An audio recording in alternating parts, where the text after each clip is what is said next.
All right, here we go. It is the aftermath. It is the cleanup. It is the assessment. Really, Fester, it's going to be today when true assessment is going to take place. I mean, I'm heartbroken as I cruise through my neighborhood. And of course, my geographical moseying was very limited. You know, Home Depot, Lowe's, my neighborhood. Didn't get a lot of leisurely drive around time, but in my neighborhood, just truly heartbreaking to see the older homes built at grade. When I say built at grade, these are the homes where the slab is right on the ground and there might be an inch or two above the threshold at the front door. Right at ground level is, the best way to put it. And, of course, with flood mitigation and FEMA flood maps, there have been requirements more recently over the last, 30 years or so, or maybe 40 years. But we're talking about homes, some in my neighborhood built in the 1950s, 1960s, early 70s. And they didn't plan for this because the last time there was any kind of flood or surge inundation was 1921. I mean, we have not seen anything like this, folks, since 1921. 103 years before there were even named storms, before they started doing that. And that's the last time that we saw anything like this. This is a 100-year event, what transpired. So the cleanup begins. Michelle and I, we were hard at work all weekend long, Friday, Saturday, Sunday. just 12, 14 hours, cleaning up. My situation is bubkus compared to other folks. People were like, MJ, you okay? Don't worry about me, please. Please do not even occupy one brain cell worrying about me. I'm concerned with all of the tens and tens and tens of thousands, hundreds of thousands of Floridians that were nailed. And that doesn't even go into the damage and the devastation up in Georgia and the Carolinas and Tennessee. Yeah. I saw some story. It's in my pile over here, but I have a story that there are like 1,000 people missing in North Carolina. It's unbelievable. So, Fester, you're on high ground. You're in Lutz. Yeah. Roxanne, you're on high ground in Wesley Chapel, but you guys... Chase. I'm sorry, West Chase, rather. Thank you. But you guys had a bunch of properties in South Tampa that you're associated with. So we'll get to all that coming up in just a bit. So we will obviously handle a lot of angles on this morning's show. There is a dramatic rescue that took place in my neighborhood at 3 in the morning, early Friday morning, because of a electric vehicle fire. It was a Tesla. A Tesla Model S was in a garage. The saltwater inundation apparently caused the batteries to short. We've had numerous Tesla fires in South Tampa. Been a couple of them. Well, around the area. I know of Davis Islands. And that house was destroyed as well, burnt to the ground. And then there's the Beach Park fire. The Beach Park fire is in my neighborhood, and there are a few others that I've heard about. And the only ones that I've heard about are Teslas. Now, these electric cars are prone, but I haven't heard of any other brands, any other makes or models other than the Teslas that caught on fire. 2 Teslas right across the street from me destroyed.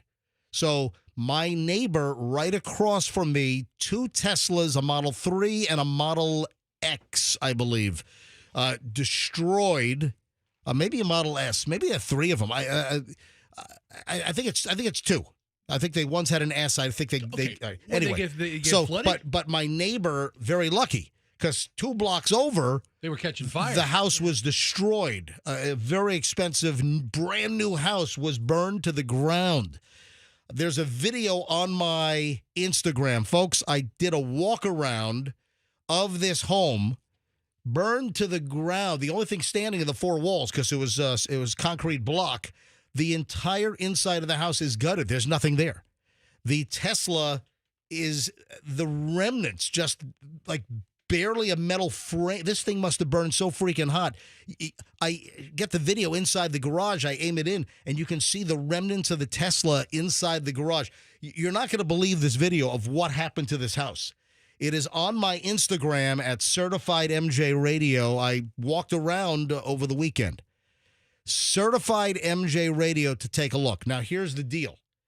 Tampa Fire, which they did everything possible. The calls for service from Tampa Fire and Rescue, Tampa Police Department, all of the sheriff's departments locally, Hillsborough County, Pinellas County, Pasco, all the fire departments, the municipalities. Exactly. The smaller cities, the counties. But also, it's a tale of 2 areas, because if you head out to like Brandon, Riverview, you wouldn't even know anything happened. No storm surge. You exactly. You've got some Alafaya River issues with some of the residual in the usual areas, but truly unbelievable. But first responders, wherever you are, I can't mention all the counties, all the cities, but first responders did a phenomenal job. Where they were telling people we cannot respond, they were still trying to respond. And in my neighborhood, Tampa Fire tried to get in. They could not. There is a remarkable story, which we'll get to at 8 o'clock this morning. You ever hear of Gray Bull Rescue Foundation? Yes. Yes, they do international rescues. This is a former military guy. I mean, this guy's bio is amazing. Brian Stern from Gray Bull Rescue will come into our studio. He'll be here at 8 a.m. this morning. He rescued the family whose house burned down when local fire and rescue and police could not get in. His private group with small watercraft got into my neighborhood and rescued the family and Dr. McElwain from a long family of dentistry. He's been my kid's dentist since they were like 2 years old. Dr. McElwain, Mike McElwain, lives right next door, and they thought the fire was going to jump to their house. They were under the belief that when they came back, their house would be gone. Miraculously, it was there. Did the fire just burn out? Yeah. The fire just burned out. But Gray Bull Rescue got in there with their private rescue and got the families out because the neighborhood had 3-4 feet of water in it. You know, I to get to the studio on Friday, Fester, to meet you at the Publix on Kennedy across from West Shore Plaza, I had to wade through waist-deep water, and that was after it started to recede. Because at 3 a.m., it was even higher. It receded fast. But still, I was waist to high hip, water. Yeah, your shorts were soaking wet. Yeah, I was soaking wet.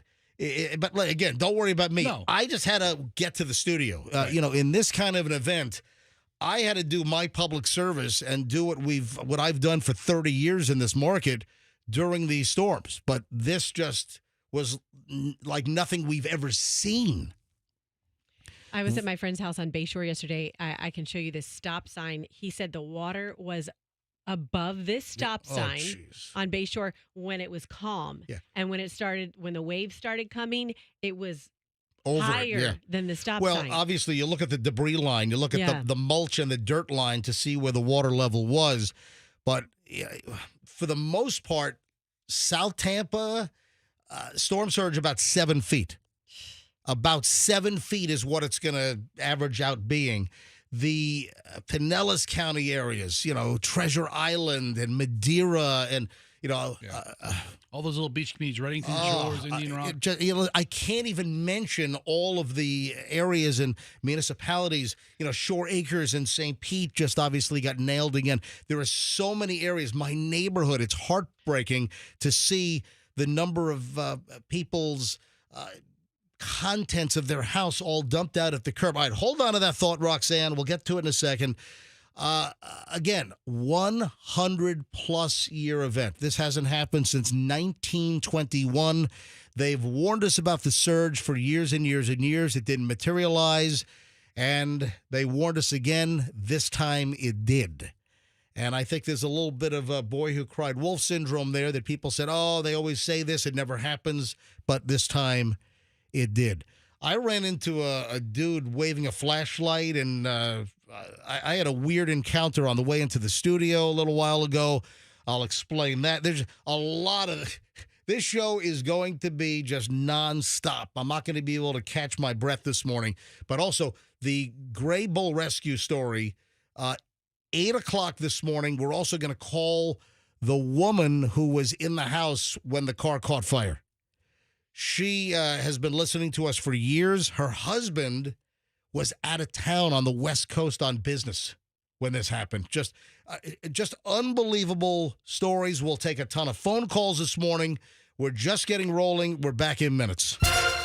On the MJ Morning Show on Q105, 104.7 FM. Back momentarily. 270.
It is 6:18 at the MJ Morning Show, and we're all in today. Fester is here. Roxanne is here.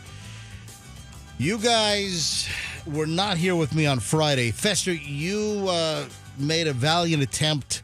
The bridges were closed. The bridges were closed, and and you were waiting for me. Fester was able to get from Lutz down 275, and Fester was able to meet me at Kennedy Boulevard in West Shore, essentially, right where the newer Publix is. Fester was there like a trooper. Fester was there, ready to drive in. But, you had your daughter with you. That complicated things just a little bit, I just wanted you to get home. I didn't know when you'd be able to get back. I was looking for high adventure and to help the people and to get the word out. But listen, I'm glad I got to help you get here. Listen, because that was an important thing. Fester was a trooper and got his butt to Kennedy and West Shore, but then all the bridges were closed, and I had assistance from TPD to get to the studio because all the bridges were closed, and it's 6 a.m. I did numerous reports. The whole 6 o'clock hour I did from my phone. And keep in mind that Andrew, our producer, couldn't get here. We'll get to that story in just a second. Andrew made every effort to get to the studio as well. He's from Carrollwood, and of course, all bridges closed. He came the back way across, Hillsborough to Tampa Road, but then got very close to the studio and just could not get through. I'll talk to Andrew in a second, but Fester, thank you for your attempt. You got there, but we couldn't get across the bridge in a private car. And Chief Burkall, TPD, recognized that getting on the air, getting the information out, being able to have him and other law enforcement on the air, telling people to stay off the road, all the warnings, we're an essential broadcast operation. We get letters when there are natural disasters and emergencies like this. We get a letter from CISA, CISA, it's the cyber infrastructure, and it's a part of Homeland Security with the federal government. And they issue us letters that say to law enforcement and authorities, this individual is an essential worker in broadcast and telecommunications. Please let them pass. But couldn't take any chances. TPD was able to get me across the closed Howard Franklin Bridge and get me to the studio. So I was able to get on live. Well, I was live. What time did you get here? What time did you get on? I got here. I was on at 7:10. So 7:10, I was on the air. The whole first hour, I was recording reports on a voice recorder on my cell phone. and within minutes, they would be on the air. And I got to thank Gino. Gino is our afternoon guy. Gino was able to get my MP3 emails from my phone recordings, and I was doing, 4, 5, 8, 9-minute segments on my phone. You saw me recording, Fester standing right next to me at the Publix on Kennedy Boulevard. And you're pacing up and down Kennedy Boulevard like a streetwalker, holding your cell phone to your face, just reporting what you're seeing, reporting what you know, and what information you're getting in, because at the same time, we're getting in information, and you're getting it out as quickly as we can. So those reports I sent to Gino via email. He got them right on because he was able to get into the computer system. The problem is I couldn't go live because there was no one in the studio to bring up my phone, or people were like, well, why couldn't you do it from your house? Because it required somebody here to turn the button on, to turn the buttons on, and to control things. I needed to get to the studio to control all aspects of the radio station, especially taking phone calls. I couldn't take phone calls from my house. Oh, right. So I had to get here just to do what I needed to do as a broadcaster here in the Tampa Bay area. So, Roxanne, did you try to get in, or what happened to you on Friday? So on Friday, Doug said, I'm going to get up before you leave for work, and I'm going to drive down toward some of our properties in, some of the tenants who are in South Tampa. And so he came back, and around the time that he was arriving back, Fester was calling me. My alarm didn't go off. And Doug was like, why didn't your alarm go off? Because I knew Doug was going to wake me when he got back. So I would still set an alarm. It was when you're up late. No, it doesn't Stressful matter. day for everybody. All right. So I have 2 children to take care of, by the way. And so Doug came back, and he was like, Roxanne, you cannot go into work. He's like, I can't even get to West Shore. And then I told him I was on the phone with Fester and that you guys were down on West Shore. He goes, how did MJ get out of his home? How did he do that? Again, he waded through the water. Right? He didn't drive.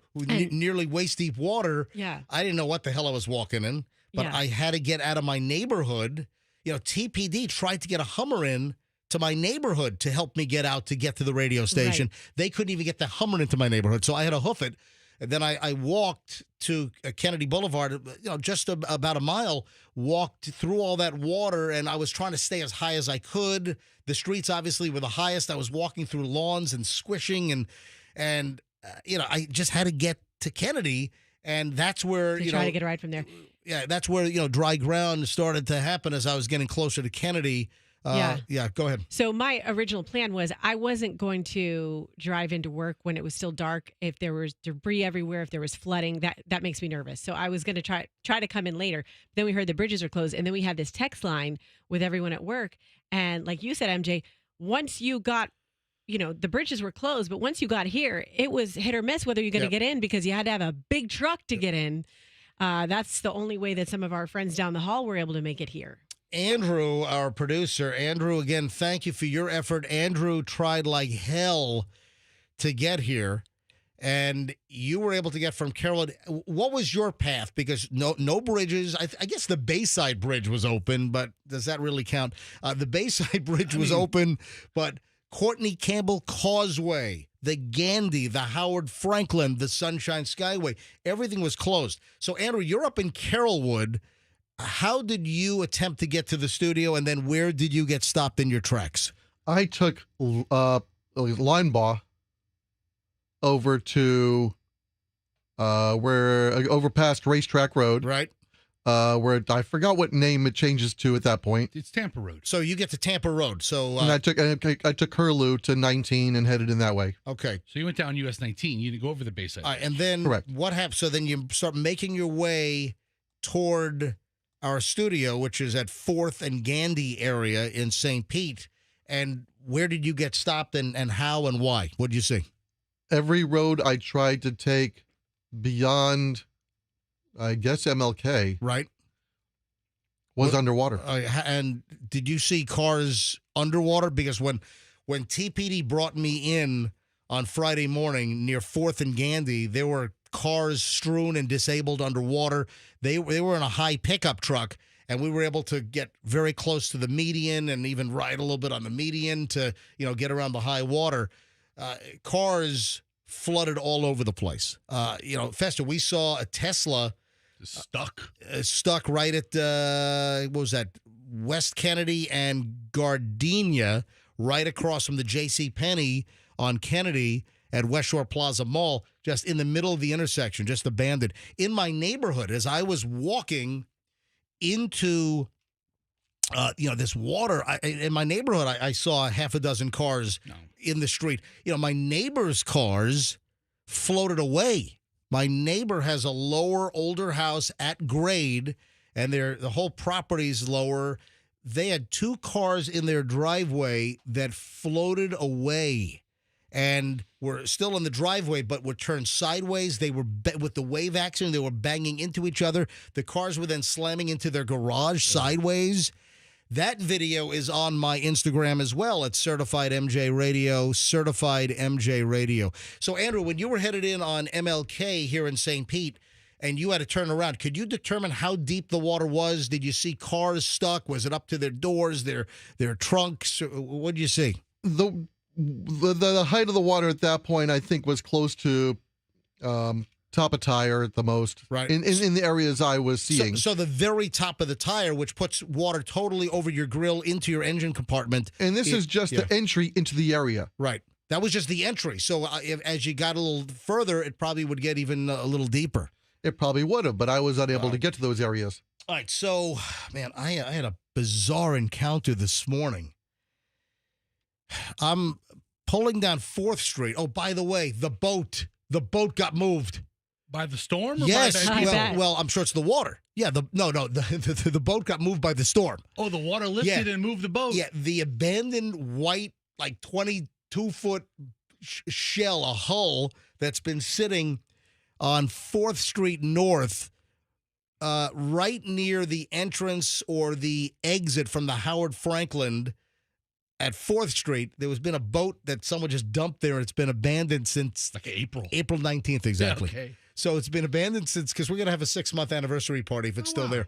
So the boat was moved about 20 feet by the water and got, I think, stopped by a metal sign, like a road sign. Otherwise, the boat might have been in the middle of 4th Street. But the boat is still there. And I thought maybe we'd lose the boat. And that's another issue. The number of boats. I had Cigar Dave on Friday morning. Yeah. Yeah, Cigar Dave Zeplowitz, who's off of West Shore as well, in the Culbreth area, had 2 boats in his yard that blew into the yard. I saw video on Treasure Island. A guy had like 11 boats in his yard from a nearby marina. I mean, it's unbelievable. We're going to get to a lot of these stories. We're going to take a lot of phone calls as well. We are going to talk to several of our sponsors this morning that can help people out. Air conditioning, moving, automobiles, because the number of cars that are wrecked.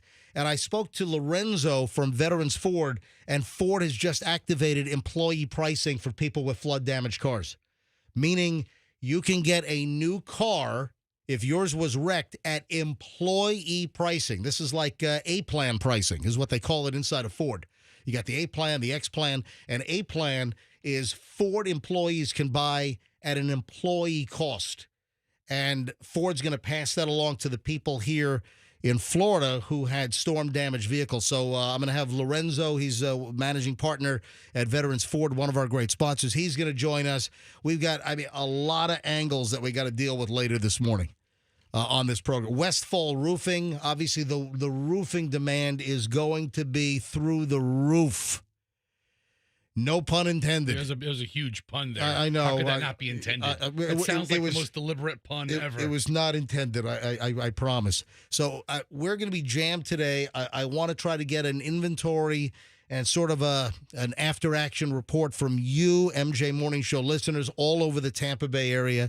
And again, it's really a tale of two areas because a lot of areas around here not close to the water or affected by the surge are fine. And you wouldn't not even know that there was an issue, but there are still hundreds of thousands of people whose lives are turned upside down here in the Tampa Bay area. All right, hold on to that thought. My weird encounter coming into the studio this morning with a guy that Well, let me just tell the story when we get back. A guy flashed me down with a flashlight. Whoa. Ooh. Yeah, trust me. Hand was on P365. Yeah, you were Not bad. ready. All right, so hold on. Good for you. Hold on. But I got a guy in the middle of the road stopping me with a flashlight. I'll tell that story next here on the MJ Morning Show on Q105.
6:40 at the MJ Morning Show. I'm going to forego morons in the news in the regular form this morning, although I've got a couple of items I want to hit. There is a bizarre local story that I'll try to squeeze in, a little relief. Also, did the Bucks play yesterday? I have no idea. Right. They did play. I know. And they got slaughtered by the Philadelphia Eagles 107-0. Close. I know. I know the Bucks won. Yeah, the Bucks won yesterday. We were just in total cleanup mode, pressure wash.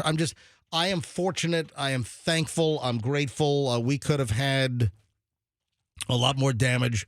Again, Michelle and I and Chloe, we started working this Friday morning, the cleanup, and Friday, Saturday, all day, Sunday. So 3 days of cleanup. But again, what we went through is nothing, zero. It was a blink compared to the people that I know that had 3 and 4 feet of water in their house. I mean, I have so many people that I know, from very good friends to acquaintances over the years, who were just flooded out, and my heart is breaking for these individuals. But the Bucks did win 33-16. So, Schreiner from our traffic department just brought this in. Per Pinellas County Sheriff's Office, until 4 p.m. Tuesday, October 1st. That's tomorrow. That'll be tomorrow. The barrier islands will remain closed for non-residents or business owners. So here's the deal. Pinellas County barrier islands will be accessible only to residents, business owners, and their employees.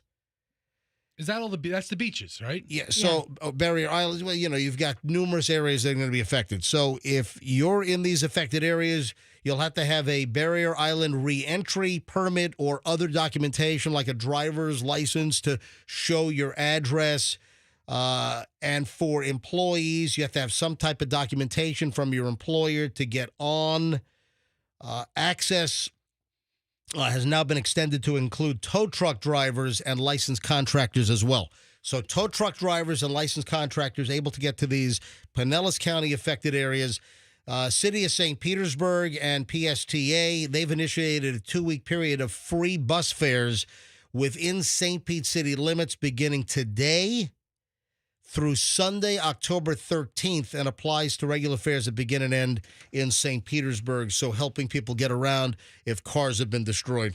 Yesterday, we were driving back from South Tampa, and we were on a little stretch of I-275, and I looked over to traffic coming in from the west, and it was bumper to bumper. I've never seen so much traffic. From Pinellas to Hillsborough County? Yes. On the Howard? No, on I-275 just before the Howard Franklin. So gotcha. We're basically like, Dale Mabry. We were Dale Mabry to the Tampa exit. So West Shore, Dale Mabry area, yes. Lois, and it was just bumper to bumper? Yes, yeah. And at first I'm like, oh, Doug, look, is that Bucks traffic? Because it was like 5 o'clock, but the game had ended, an hour earlier probably.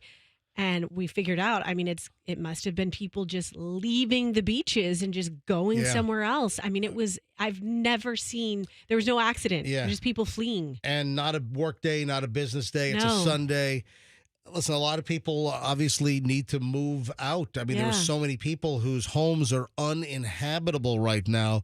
It is truly dramatic what has happened to the Tampa Bay area. But again, a tale of two areas because hundreds and hundreds of thousands affected, but then you move a little further inland and you get to many areas in the Tampa Bay area and they're like, what storm? What happened? I don't even want to tell you about my experience. We just had like a really windy afternoon. Yeah. We had a lot. Yeah. We had a really windy, rainy afternoon in Lutz. Fester's up in Lutz. What? Bears and what's your Bears in Florida Avenue? Right. Bears in 275. That vicinity in Fester had nothing up there really. It was windy. We lost a fence panel of a fence that we put up 20 years ago. Did you lose power? No. Yeah. We had 2 blips. When it started like at 4. Dennis Phillips said you'll feel effects about 4 o'clock. Lo and behold, right at 4 o'clock, weather went from bad to worse. And it was a noticeable change, and we're inside the house, and we had 2 quick blackout blip. And I was like, you see that? And Allison's like, yep. And then it happens again, and I'm like, oh, crap, here it comes. And it never came. We had power the whole night. And speaking of power, oh, my gosh, you have to give the linemen so much credit. Yesterday, Davis Island's power was restored, at least in pockets of it, because we knew of places where we didn't have it, and then all of a sudden we had it. And they were saying, oh, that's going to be out for weeks, and back on. Most of the area is restored. Yeah. In Florida, apparently only 100,000 are without power, and the bulk of that is up in the Big Bend area. A lot of that is like Taylor County got smacked. The power outages that still exist, a lot in Taylor County, a lot in Madison County, just above it. You've got Lafayette County, you have Dixie County, you've got Levy County. At my house in South Tampa, 4 feet underwater. In the streets, 3 to 4 feet underwater. I never lost Tico.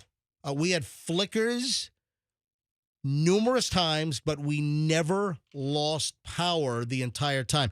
I never lost Frontier Fios. I never lost internet service.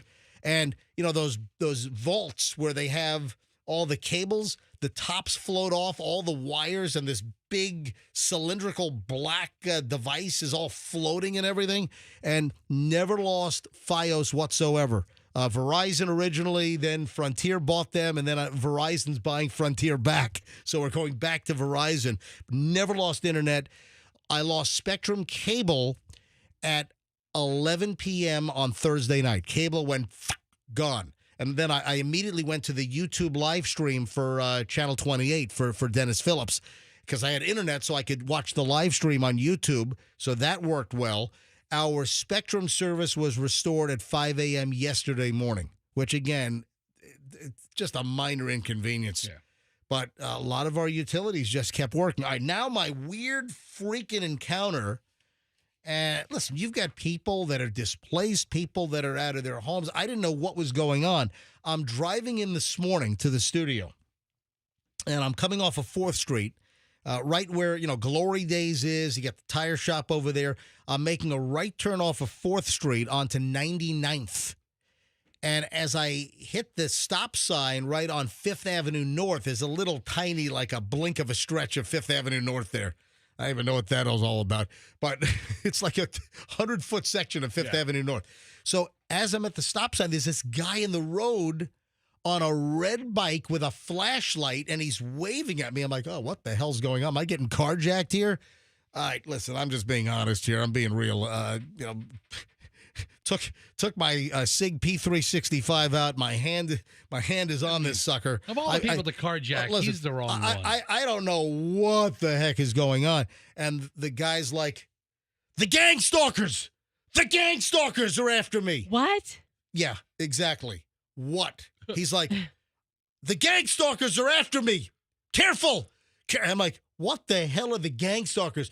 If you don't know, you don't need to know. I'm like, oh my God. So was he tripping? Well, I was quickly able to make the assessment that we're dealing with some possible mental instability issues here. What a great assessment. Yes. Thank you. Or the gang stalkers could really be out there. You totally poo-pooed the guy. Yeah. So, I'm actually going to Google gang stalkers right now because I'm very confused. Figure out. I did as well. I'm like, give me what is a gang stalker? What help do you need? Do you need the police? And he said, yes, I need the police, because I don't think he has a cell phone. So I called St. Pete Police and gave them the description, white male, 5'9", gray shirt, blue pants, baseball cap, red bike. You've described yourself with the exception of a bike in 3 inches. No, I didn't. All right, so I'm not wearing a baseball cap. All right, so I call St. Pete Police, and they were dispatching units. I got to the studio, but the guy's yelling about gang stalkers. They're after him. He's running from the gang stalkers. And I'm like, what, sir, what is it? What is a gang stalker?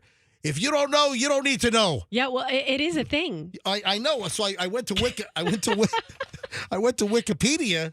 You don't want to be stalked by the gang stalkers. And then he started yelling about Edward Snowden, right? Oh, yeah. He's in deep. Yeah. So, wow. Oh boy. So I pulled up the gang stalking entry on Wikipedia.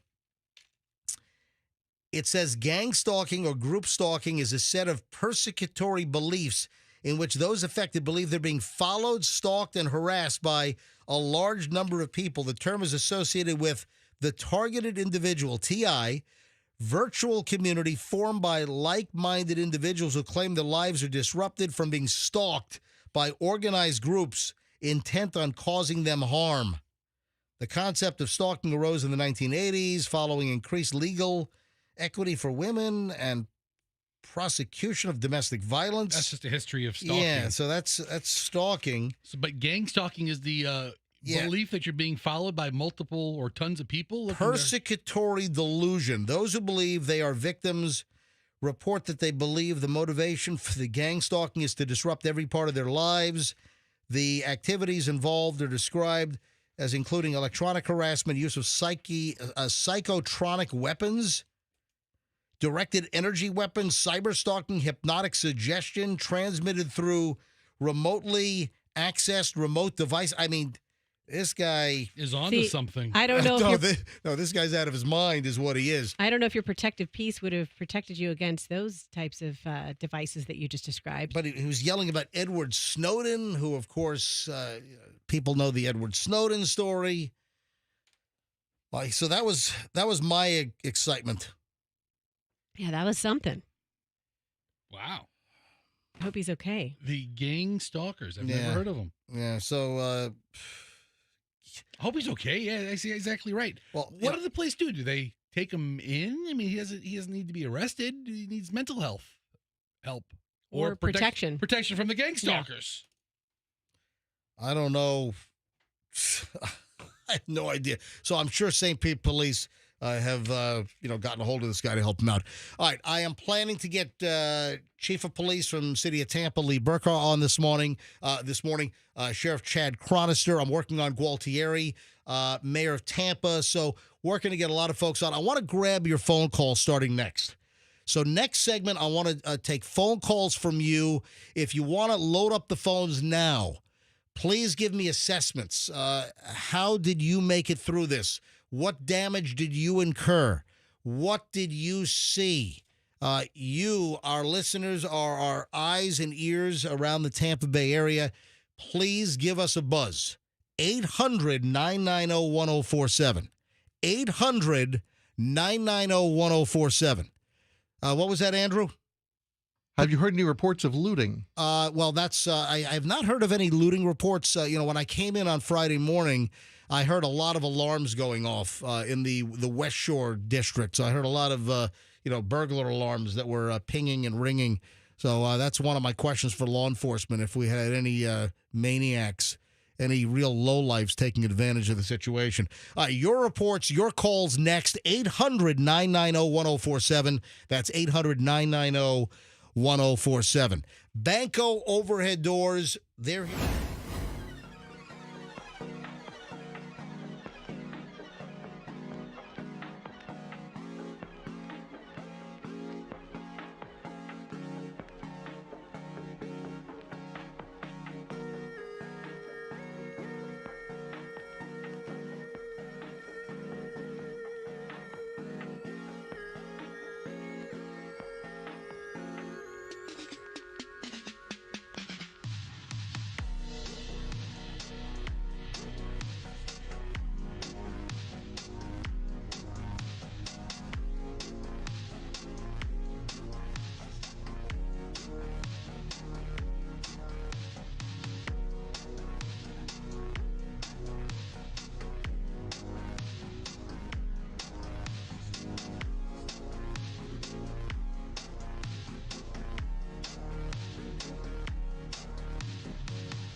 It is 7:01. This is the MJ Morning Show on Q105, 104.7 FM.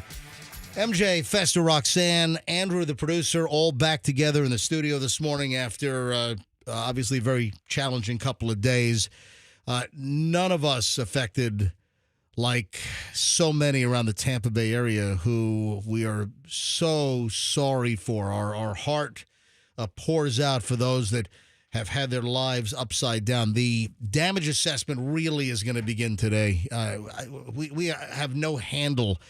You know, when you look, say Fort Myers all the way up, Lee County, Charlotte County, Sarasota, Manatee, into Pinellas and Hillsborough, into Pasco and Hernando and Citrus, then all the coast, then all the way up, every county, all the way up to the Big Bend, all these counties along the coast, and then where landfall was made, the counties further inland up to the Georgia border, into Georgia, into the Carolinas, Tennessee. The amount of people affected by this is unbelievable. Let's hit your phone calls right now. Thanks for hanging. Try to get in, looking for stories. What you saw, how you were affected, if you have friends, relatives, coworkers that got just blasted by this, please share your stories. We need to motivate the Tampa Bay area to help our friends, our neighbors. We're going to use the MJ Morning Show. We're going to, coordinate and work with local charities, relief operations, local government. We're going to do whatever we can to use our broadcast signal and the long history of the MJ Morning Show to help as many people as we possibly can. And we're looking to, get affiliated and associated with some organizations to really effectively focus our efforts to utilize our radio station and the MJ Morning Show to help as many people as possible with the right focused help. All right, let's hit the phones. 800-990-1047. 800-990-1047 gets you in. Scott is in St. Pete. Scott, you're up on the MJ Morning Show. Welcome. Hey, good morning. How are you today? We're okay. Go ahead. Good. Yep. Well, I was in Holiday yesterday. I mean, everything's demolished. I have a house in Crystal River. It's unprecedented, like you said. But I work at a U-Haul on 38th Avenue and 66th Street on St. Pete, and we have propane available. So anybody that needs propane, please come see me, because I know Home Depot, Lowe's, nobody has anything. So. All right, then, do you have tanks, or you can only fill people with existing tanks? Hold on a sec. You're breaking up a little bit. Say it again. Sorry. Just fill in with existing tanks. All right. So if you have propane tanks that are empty, you go to U-Haul, and it's what, 38th and 66th? Yes, sir. 6200 30th Avenue. All right. In St. Pete, U-Haul, they've got propane. They can fill up your existing propane tanks. Thank you, Scott. Denise is in Tampa. Hi, Denise. You're on the MJ Morning Show. Welcome. Good morning. I was in Baycrest in Town and Country and on the water, and I mean, it's complete devastation. Going into my neighborhood is you see people with their belongings on the side of the road, you know? It's heartbreaking. And, I saw this in my neighborhood. I'm in Beach Park, and the number of older houses built right on grade, driving through my neighborhood, just house after house of, again, like you say, all of their belongings or their whole lives are out in the yard. Yeah. Everything. And, including, I was with my two children, and, there's just nothing that you could have done. You can't save it. There's nothing you could do. Denise, what happened to you? What happened at your house?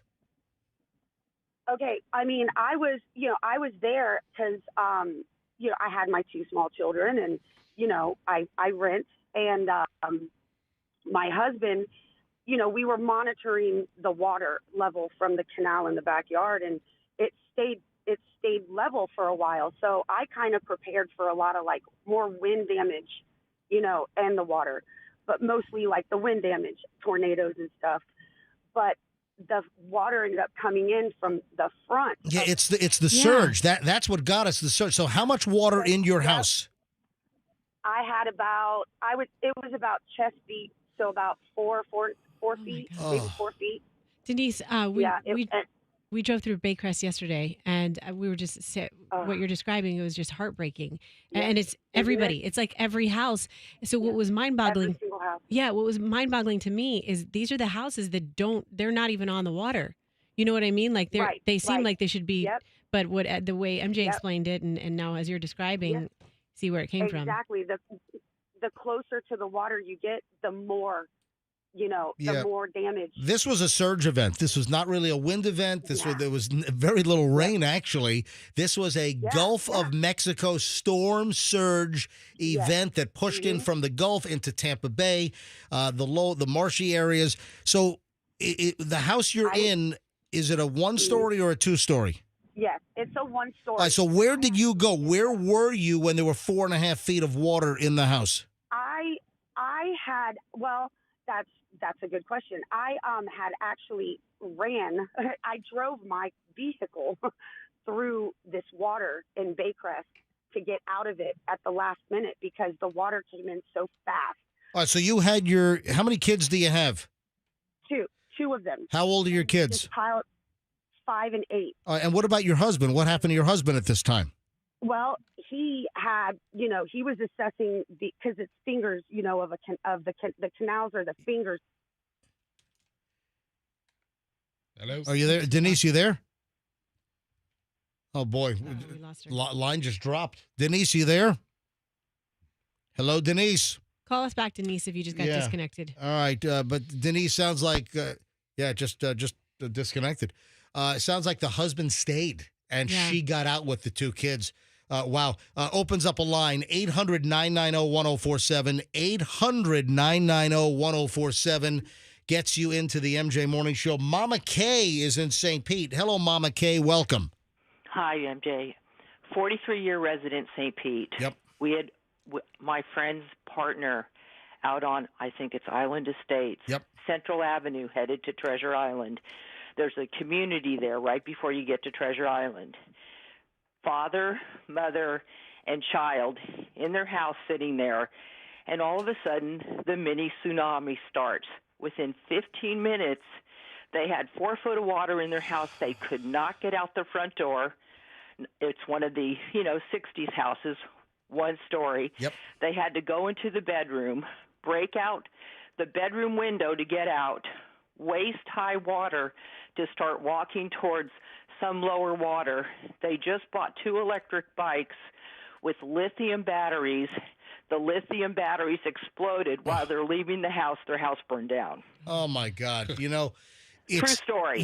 Listen, I totally believe you because I know that I've read of house fires, apartment fires in New York.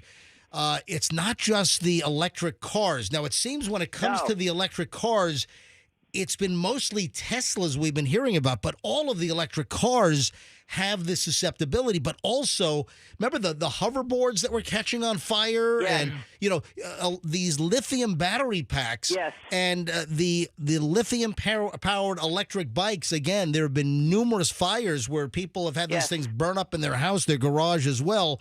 Lithium and water, they just don't mix, and especially salt water can exacerbate it. So their whole house was destroyed. Gone. 3 cars, whole house, but they're alive. And I just want to say, be kind to people out there. The 4-way stops. These people need to keep reminding them the way. Yeah, I mean, that's a very good point. Again, we brought this up earlier this morning. We will bring it up constantly. Mama Kay, thank you for bringing it up. Thank you. There are, and have a great day. Thank you. God bless. You too. Congratulations to all of the drivers out there that know how to operate an intersection when there are no traffic lights working. It's a 4-way stop. So for those that know how to drive and know traffic laws, congratulations and thank you. The issue is, and I have 2 lights near me, West Shore and Azeel. The lights were still out. I saw that Kennedy and Hoover this morning, lights out coming off of 275 are going on, where the office building where the old Fox Jazz Club used to be. Bottom line is, when traffic lights are out, you don't fly through at full speed thinking, oh, there's no light, I don't need to stop. It's a 4-way stop. Treat all intersections without a traffic light as a 4-way stop and rotate and let drivers go. Go round the horn like a 4-way stop when there's no traffic light that's operating properly. Jennifer is in Ellington. Jennifer, you're on the MJ Morning Show on Q105. Welcome. Good morning. Good morning. I live in a neighborhood called Highland Shores off of 301 on the north side of the Manatee, and I think 95% of the homes are completely devastated. Even the ones that, like, I live on the canal, and luckily our house is a raised Key West style house, so only our garage flooded. How much water in your garage? 6 inches. We're like at one of the higher points of the neighborhood, on top of being a raised house, and we got about 6-7 inches in our garage. But our low, the 1-story older homes, which is most of the neighborhood, had 4 feet of water, and very quickly. And even the ones that are not on the canal, that are, you would think, totally safe, almost to 301, completely flooded, and everyone's belongings is on the curb. It's just so awful. It's terrible. It's all over the place. But again, I've mentioned this numerous times this morning. It's a tale of 2 areas because you have so many places in the Tampa Bay area which were completely unaffected, not near water, not affected by storm surge or any of the rivers or any tributaries. Thank you. I'm sorry to hear about your neighborhood. Again, that's in Ellington. Wow. 800-990-1047, 800-990-1047. Inviting your phone calls to get an assessment and get, real world real people, listeners on the ground, and what they've observed and how their lives have been affected. The story has got to get out because so many people need help. The numbers are so vast. There are so many angles and so many personal stories, and every single one is important to me, and it should be to you as well. Chris is in Hernando Beach, hit hard. Chris, welcome to the MJ Morning Show. Good morning. Just figured I'd give you the report from Hernando Beach. I am 63 years old. My wife and I both still work. We have a ground level home, or what's left of it, in Hernando Beach. We left. We ran for higher ground in a hotel in Lakeland. But when we came back, we no longer have a home. Water was 52 inches deep in our house where the water line is. Chris, did you have flood insurance? Yes, sir, I do. Okay, so you had federal FEMA flood insurance covers to $250. Do you have excess on top of that, and would that be needed? Yes, we do have excess, and right now we don't know. We went through Idalia. We flooded 1.25 inches on Idalia. So the FEMA people were fantastic, treated us good. We got that done in like 3 months' time. We were back in. But this is going to be a completely different story. So, my wife and I are fortunate. We both are professionals. We've already gone out and bought us a camping trailer, which we're going to be moving in tomorrow. I rode down the street this morning to check on my boats and stuff because we hear stories of looters and things like that. Yeah, so I'm going to have law enforcement on. I'm working on a time for Sheriff Chronister. I'm working on a time for Tampa Police Chief Lee Burkhaw, but we're going to talk to law enforcement. And I haven't heard much about looting. I'll tell you what I've seen, Chris. And, I'm in South Tampa. I'm in the Beach Park area near West Shore and Kennedy. The amount of debris and contents of homes that are put out at the curb has attracted the scavengers. I saw dozens, and these are not bad people. These are not looters. These are not bad people.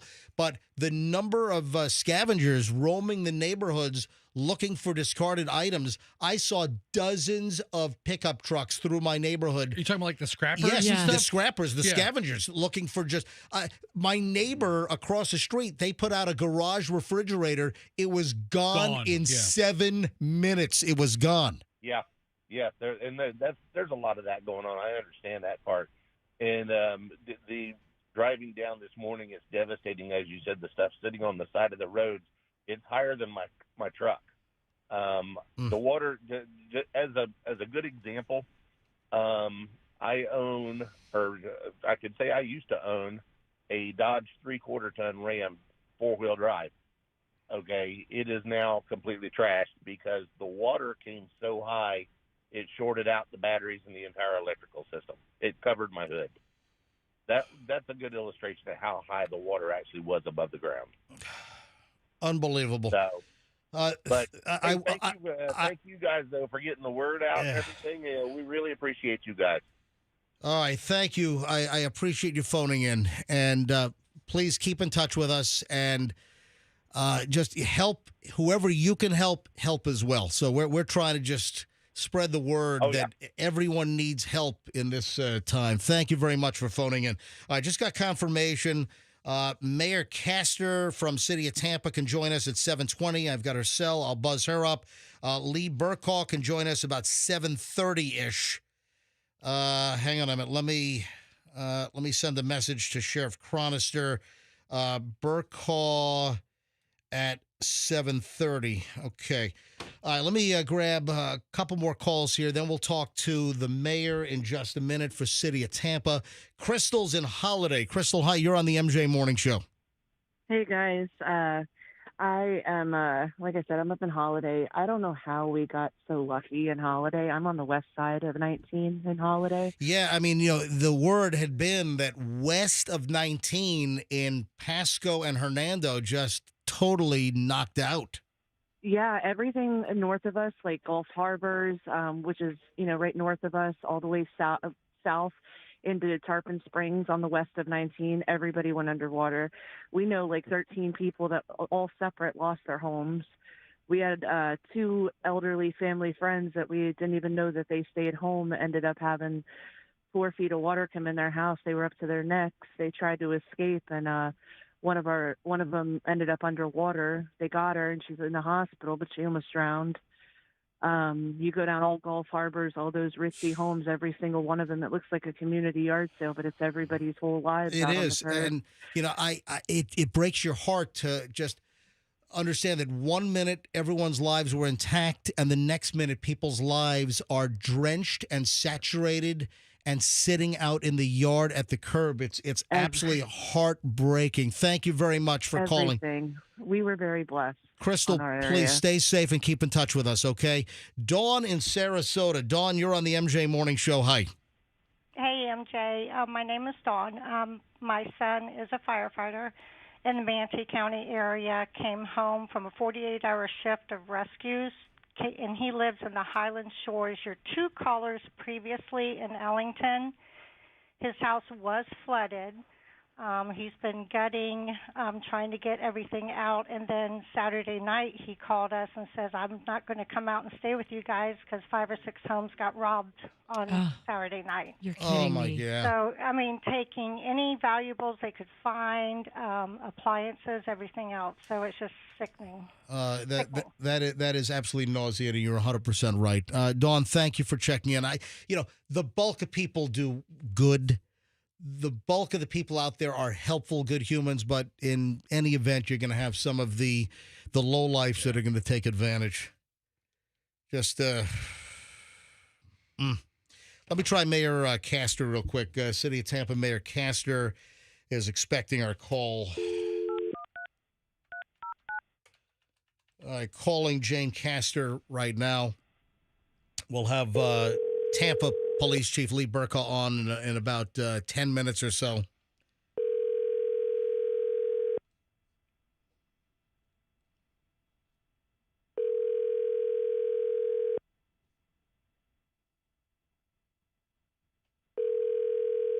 It is 7:20. Expecting our call about 7:20, but obviously there are a lot of moving pieces here. Yeah. So I might have to. Hi, you've reached the voicemail for Jane Castor. All right.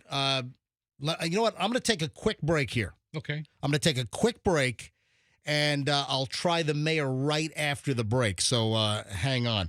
Folks, those listening issues, so many condenser units got...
actually be in the studio at 9:30 this morning because she's also on the board at Habitat for Humanity. So there's a lot of tie-in there as well. 7:23. Let me go to phones now. Mayor Jane Castor joins us. Mayor, welcome to the MJ Morning Show. Hey, MJ. Glad to be here. All right. Wow. Can we get a quick after-action assessment? Where are we? It's really, I think, it'll be today and this week before we really have a full handle on damages. We have a full handle. We started out first thing Friday morning, spreading out damage assessment teams. So, Mayor, I saw a City of Tampa vehicle going through the neighborhood looking all over. So that's what they were doing, correct? Yeah, that's what they're doing, taking photos and getting an initial assessment of all the damage that we can provide to FEMA because, we're starting the cleanup. We started the cleanup right away as well. We've had our solid waste out there, picking up all of the debris, sweeping the streets. We're getting people the services that they need, hot food. We set up showers down in Palmetto Beach and in Marjorie Park on Davis Island. We're setting up quick permitting, mobile permitting in both of those locations today so people can get the permits they need to start fixing their houses up. I know the preference is for the paper bags for the lawn debris, but so many places are out. You can't get some of this product. So will there be an exception for plastic bags during this terrible time? Because a lot of people can't even get their hands on the paper yard scrap bags. Yeah, don't put it in plastic bags unless it's the leaves, small things. But the large branches, any of that kind of debris, just set it out at your side yard. Yep. And they'll come and pick it up. We're using the big grabber trucks. And so what we ask, two things. One, separate the household waste from your yard waste. And number two, don't park your cars in front of it. And they started yesterday, 7 a.m., working those main areas, Palmetto Beach, Davis Island, and South Tampa.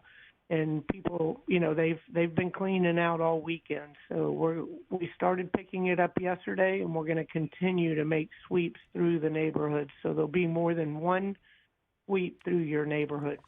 I want to recognize Tampa Police Department. I want to recognize Tampa Fire and Rescue. Above and beyond, Mayor, you ought to be very proud of those serving our community. Even when we were told that calls for service would not be available, they made every effort to get out and help people. Around the corner from me, we had numerous electric car fires, as you know. Davis Islands was one, on Spanish Main, not far from where I am in South Tampa. A house burned to the ground. Tampa Fire and Rescue made every effort to get into the neighborhood, but the water was, 3 to 4 feet high. They couldn't get the trucks in. Yeah, without a doubt. And I tell you, I'm proud of TPD and TFR every single day. They do an amazing job.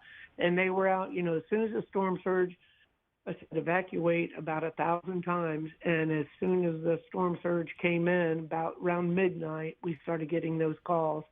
So they got, I think it was 6 or 8 John boats out and literally going out down the flooded streets to get people and pets out of their home and get them to safe places. So they literally were putting their lives on the line to help others. Mayor, I know that Friday morning, so Thursday night when things started hitting us, and then early Friday morning in the city of Tampa at 1:30 a.m., there were 137 calls for service that we're holding. It was just the volume coming in, and our city and our public servants and first responders did everything. What a valiant effort. So thank you, Mayor. And I'm proud to be a City of Tampa resident. Me too. Mayor, we'll be in touch. Please reach out to me. You've got my cell number, Mayor. Any messages that you want to get out, please hit me up. Text me any information, anything that you need broadcast during the next days and weeks. Please hit me up. Okay, I will, MJ, but let everybody know they can go to tampa.gov/hurricane, and we have all of the information that you need. We can answer so many questions there, and thank you for keeping everybody alert and aware of what's going on in this aftermath. Mayor Jane Castor, City of Tampa. Mayor, thank you. I'll be in touch. Take care. Bye-bye. All right, let me go back to the commercial break because I did my live spots. Now let me hit traffic, and then we'll be back on the other side. Tampa Police Chief Lee Burkaw, and one of the questions is any opportunists, any real lowlifes, any looting, any issues, or have things been pretty good? We just need to help each other and not take advantage of each other. During this time. And most people are good, but unfortunately there are inevitably some bad apples. All right, 7:29. Let me grab traffic here quickly, and we'll grab Tampa Police Chief Lee Burkaw right after the break. Stand by. An accident on I-75 North.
Took the mayor a moment ago. I'm going to talk to the Tampa Police Chief, Lee Burkaw, Chad Chronister phoning in, other officials around the Tampa Bay area scattered in during the course of the program. A remarkable story. Gray Bull Rescue Foundation rescuing a family with small watercraft in my neighborhood. This was the Tesla house fire that burned a brand new house to the ground. And Tampa Fire could not get into the neighborhood. They would have damaged trucks. They already lost trucks. Sheriff Chronister told us on Friday morning that Hillsborough County Fire and Rescue, that they had lost 11 vehicles. That was as of Friday morning. 11 trying to respond. Calls for service. Hillsborough County Fire and Rescue lost 11 trucks trying to help people out. All right, let me call up Chief Burkaw, and then back to your phone calls. If you want to get in, again, we're getting reports all over the Tampa Bay area. If you want to get in, 800-990-1047. 800-990-1047 is how you get in. MJ Morning Show, 800-990-1047. Getting your reports from all over the Tampa Bay area is very important. Your story is very important to us. How did you get through this? What happened? What did you observe? Where are you now? What help do you need? 800-990-1047. Going to call the chief of Tampa Police right now, then we'll go right back to your phone calls. And then the Gray Bull Rescue story at 8 o'clock is unbelievable. 813. All right, calling Chief Burkaw right now, Tampa Police Department.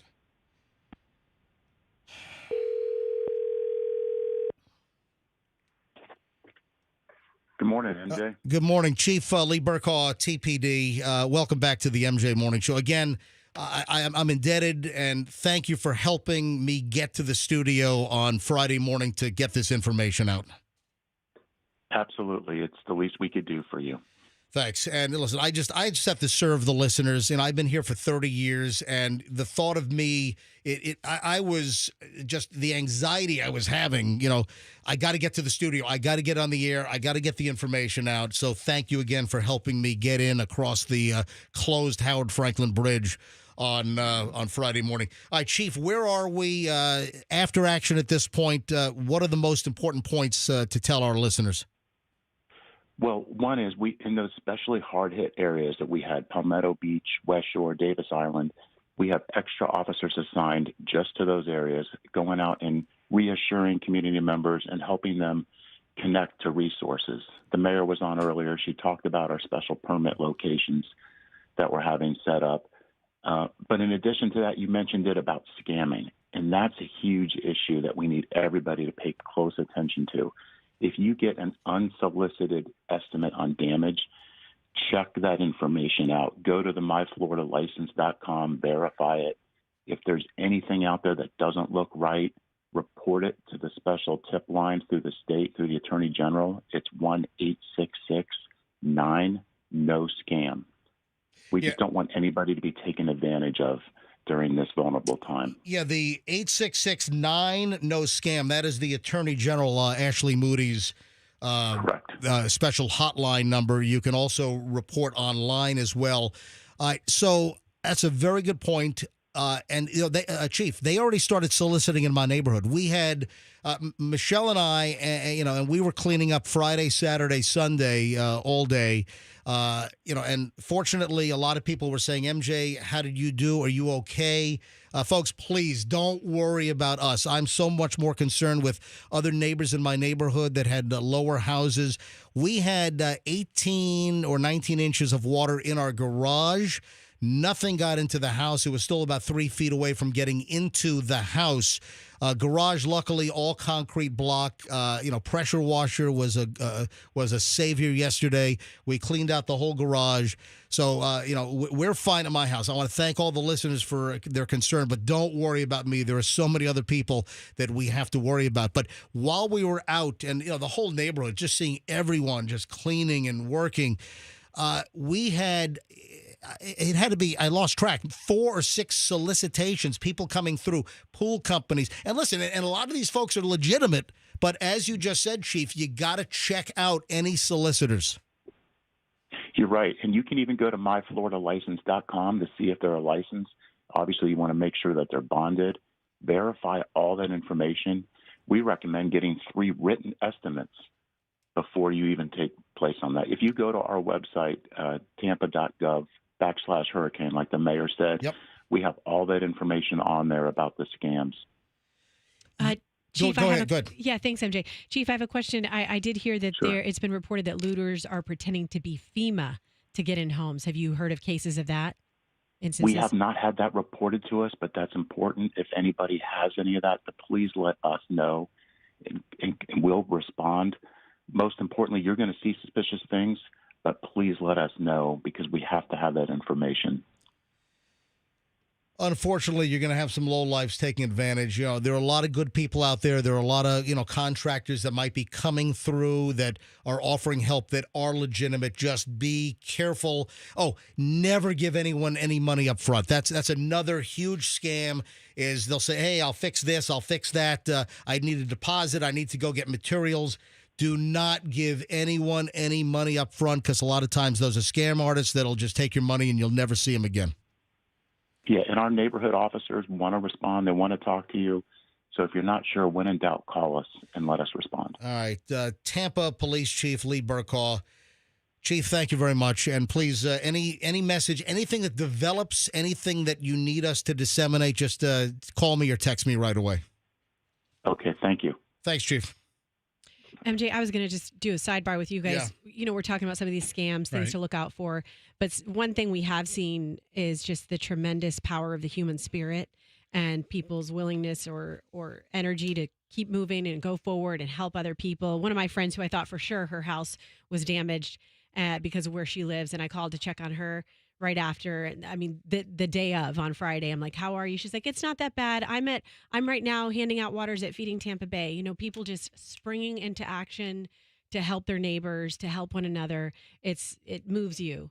And, you know, and there are others who can't do that, who are weaker and tired and shouldn't have to be dealing with, nobody should have to deal with this, but 800-990-1047 gets you on. Let's get back to phones. A bunch of calls holding still. 800-990-1047 gets you right through to the MJ Morning Show. If you get a busy signal, wait for a line to drop off, get in. Want to try to get an assessment from as many listeners as possible. Your story is important. What happened to you? We've already had, if you were listening, earlier this hour, just the stories of 4 feet of water, a mother and her daughters fleeing as the waters were coming up and getting out apparently in a vehicle before the vehicle would have gotten flooded. You know, the stories we're getting are incredible. And we want to hear from you. What help do you need? Let's get the word out. What areas were affected? What did you witness? If you've got friends or relatives or coworkers that have stories that they can't call us and you can tell us their stories, 800-990-1047 is how you get in. 800-990-1047. This was the worst storm for the Tampa Bay area in 103 years.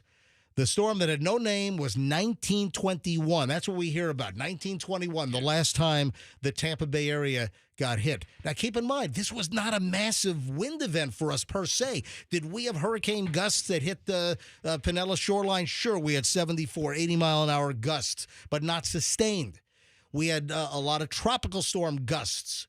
But this was not as much a wind event. This was a surge event from a storm that was 100 miles offshore.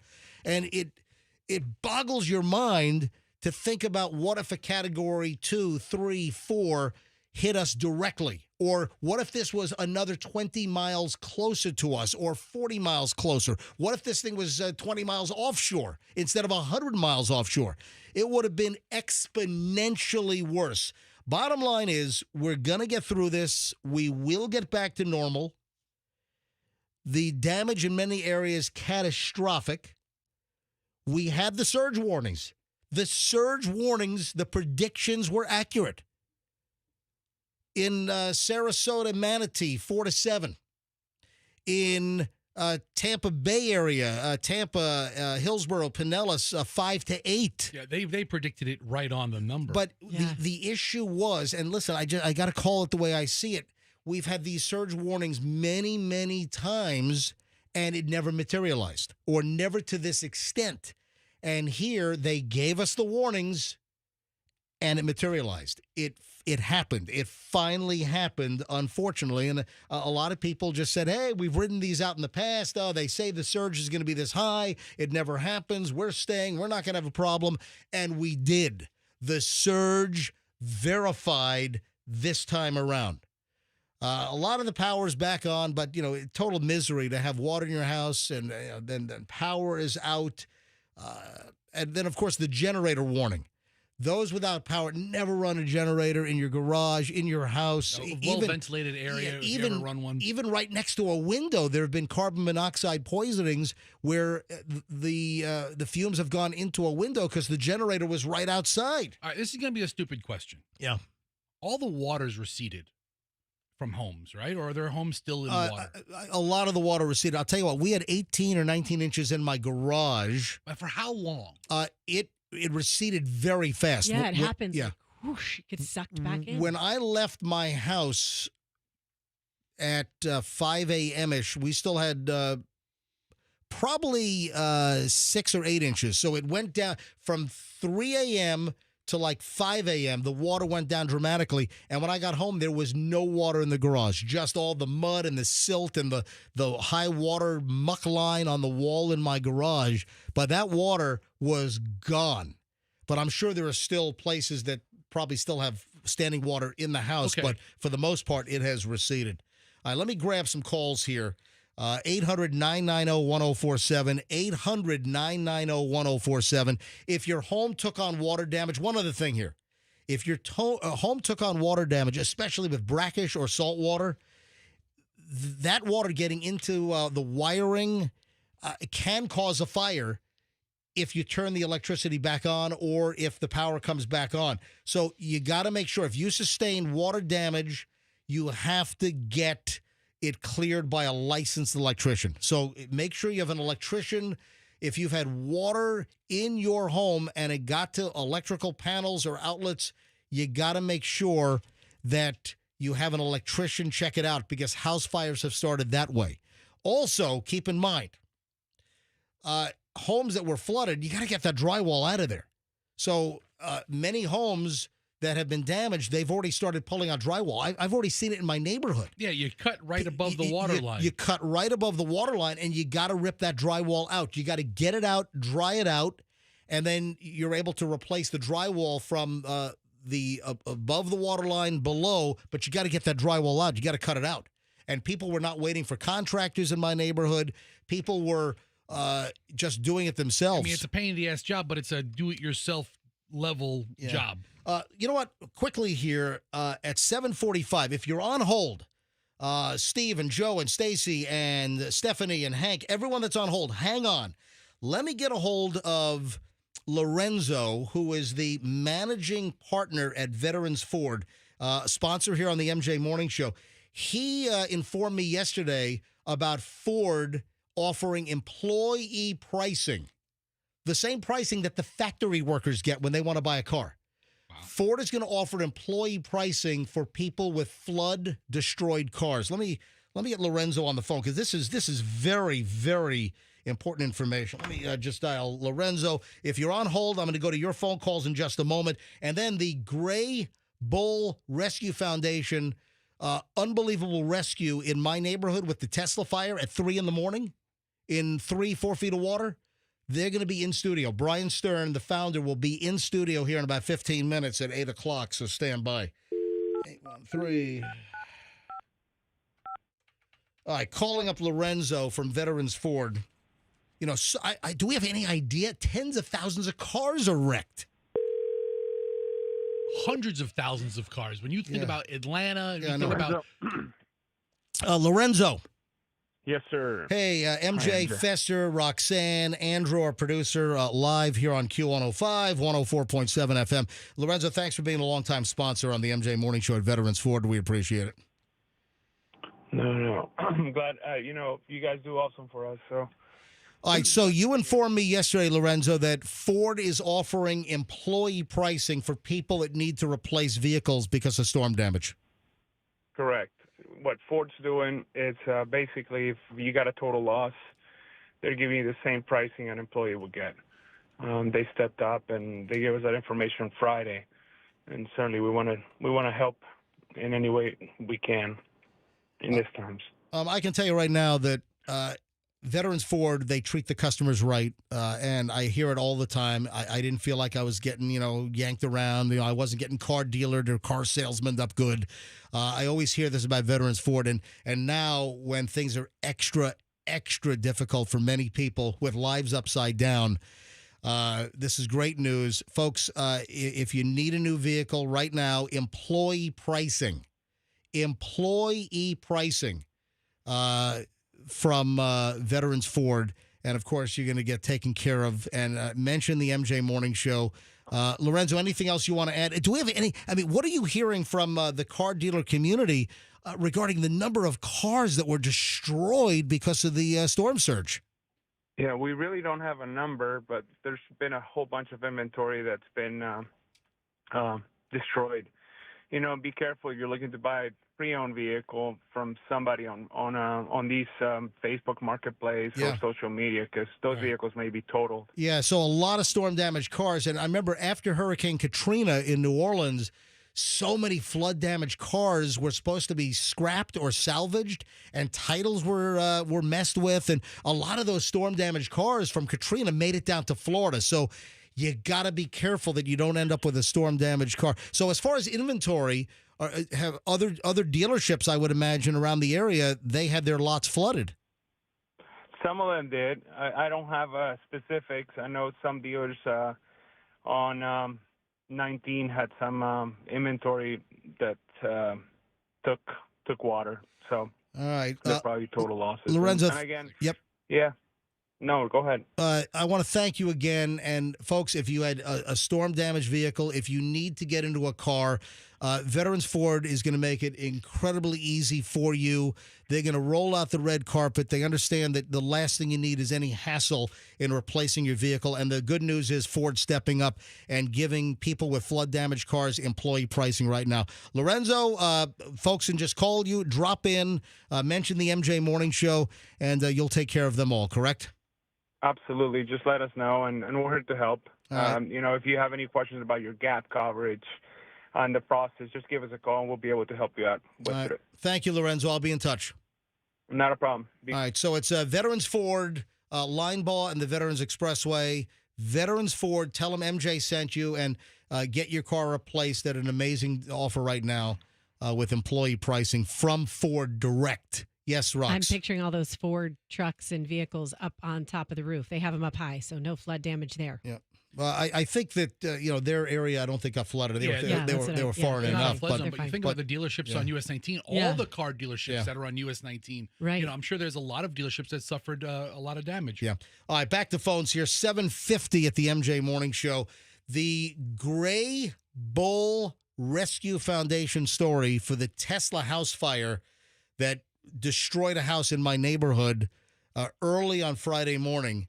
The story of the rescue will happen in about 10 minutes or so, 10, 12 minutes, as Gray Bull Rescue is going to be in studio, the founder, Brian Stern, who does rescues all over the world. They do like American citizen extractions in foreign countries like war zones. I mean, the story is just truly remarkable. So that's coming up in just a bit. 800-990-1047 gets you in. 800-990-1047. Steve is in Hudson. Hi, Steve. You're on the MJ Morning Show. How you doing today? Doing well. Go ahead, Steve. Well, I got some bad news. My aunt, which she lives in a trailer park in Port Richey, her place got completely flooded, man. Her my sister lives with her and the baby, and yeah, they got completely flooded. Her boyfriend stayed behind, and he had to swim his way out. Right. That's how bad it was. Wow. His truck got flooded. Oh. I've got customers, a really good customer that lives by the beach. The place was just completely flooded, man. I mean, you had some of the, like the seawall that was in the backyard. That's how bad it got. And right now we're just trying to clean up all these places because it's terrible, man. All the damage that was done. Steve, in the comments section on your call, it says you're a pool tech? Yes. What is the story for people with pools? Like, for instance, Tampa Bay was 1 foot over my pool. I had waves breaking from Tampa Bay. I've never had water over my seawall, ever. I still, even with the worst of storms, I still had a foot or two, foot and a half, 2 feet before the Tampa Bay got over my seawall. I had Tampa Bay over a foot over my pool. So what's the process? What do you do? A lot of those places, especially by the water, they lost their pump. They lost all power. Their filtration systems are trash. Do you have to drain the pool or completely? Some of them we do have to drain, but a lot of them, we can get them blue again. It's just going to be a process. Gotcha. All right, Steve, thanks for the call. I appreciate it. 800-990-1047 gets you in. 800-990-1047. Getting an assessment from you, the MJ Morning Show listeners all over the Tampa Bay area. Hank is in St. Pete. Hank, welcome to the MJ Morning Show. Good morning, MJ. How you doing today? Doing fine. What happened? What can you report? Well, my mom lives on Treasure Island on a finger, La Costa Brava. If you've seen the aerial photos, not one lower-level condo on either side of the beach or into the finger inlet survived. They were all underwater. Mom's was totally underwater. She lost everything. Was your mom's house a single story? Yes. It's actually a condo complex. Oh, it's a condo. 105 units. All right. And all of the bottom units got nailed. Yeah, I was going to say. So all the bottom units. How much water in your mom's condo on Treasure Island? 3.5 to 4 foot. Unbelievable. And what is her plan? Did she have flood insurance? What is her coverage like? Yeah, she's got flood insurance. She also has FEMA. All right, so she had FEMA flood at $250, and then she had excess flood after FEMA, correct? Yeah, with Citizens. Yeah. All right. Well, Citizens is going to be Citizens is sometimes very tough to deal with. Thank you. Yeah, that's a tough. Yeah. Hank, thanks for the call. 800-990-1047 gets you in. What stories can you tell us? 800-990-1047 gets you into the MJ Morning Show. Katie, you're up next. Just one quickie here. Treasure Island flooding, as you just heard, was unbelievable. I saw a guy on the news named Fred from Treasure Island came back to his house. 11 boats from a nearby marina were in his yard. He's got to give those back, right? Yeah, well, yes. Okay. And then his home was destroyed. Oh. So his home is, he said, absolutely destroyed inside. And it looked like a nice, newer home, but his home absolutely, totally destroyed. By chance, was one of the boats a houseboat? I did not. I saw a pontoon there, as a matter of fact. Maybe, work something out for a couple. Fester, for those that need an RV, because we had a caller earlier. Folks, for those that don't know, Fester's real job is he works at General RV. So give out your cell number if you can help anybody, and I'm sure General RV is going to bend over backward for whoever needs temporary living, or we had a caller earlier where they went out and bought. We had a bunch of customers over the weekend a trailer. Who came in and said, hey, they had severe damage to their homes and they're going to be in a rebuilding process. Send me a text. My number is 813-310-8444. If I can help, I will. And everybody has a different situation, but it's a time to come together and help. If you're in need, if you need any RV help, any temporary living, call Fester's cell. Fester works at General RV. Call Fester's cell directly, 813-310-8444, 813-310-8444. Let me grab calls. I'm going to go through quickly because I've got Gray Bull Rescue on the way in with just an unbelievable story. Katie in Siesta Key, you're on the MJ Morning Show. Hi. Hey, how are ya? Doing okay. Go ahead, Katie. What's the story? I wanted to talk. We took on a lot of water. I do operations for a restaurant group out in Siesta Key, and our main concern right now is our staff that's not able to work, that aren't able to have any income because we're going to be down for a while. Oh. How much damage? What restaurant are you talking about? So I have, there's 8 in our portfolio, but the Hub Baja Grill on Siesta Key took on a tremendous amount of water, as did the kitchen for the cottage and the beach club, which are all part of our portfolio. All right, so all of your employees are not going to be able to work, collect tips, make money. But every hotel has that situation. Every restaurant. Well, listen, Clearwater Beach, St. Pete Beach, closed to tourists right now. They're not. The beach is. You can't go looky-loo and sightsee, and it's going to be a while before commerce kicks back up. So it's a very good point, Katie. Thank you. Eric is in Gibsonton. Eric, you're on the MJ Morning Show. Hi. Hey, MJ. Good morning, Eric. What's up? Well, so I have a pretty interesting story.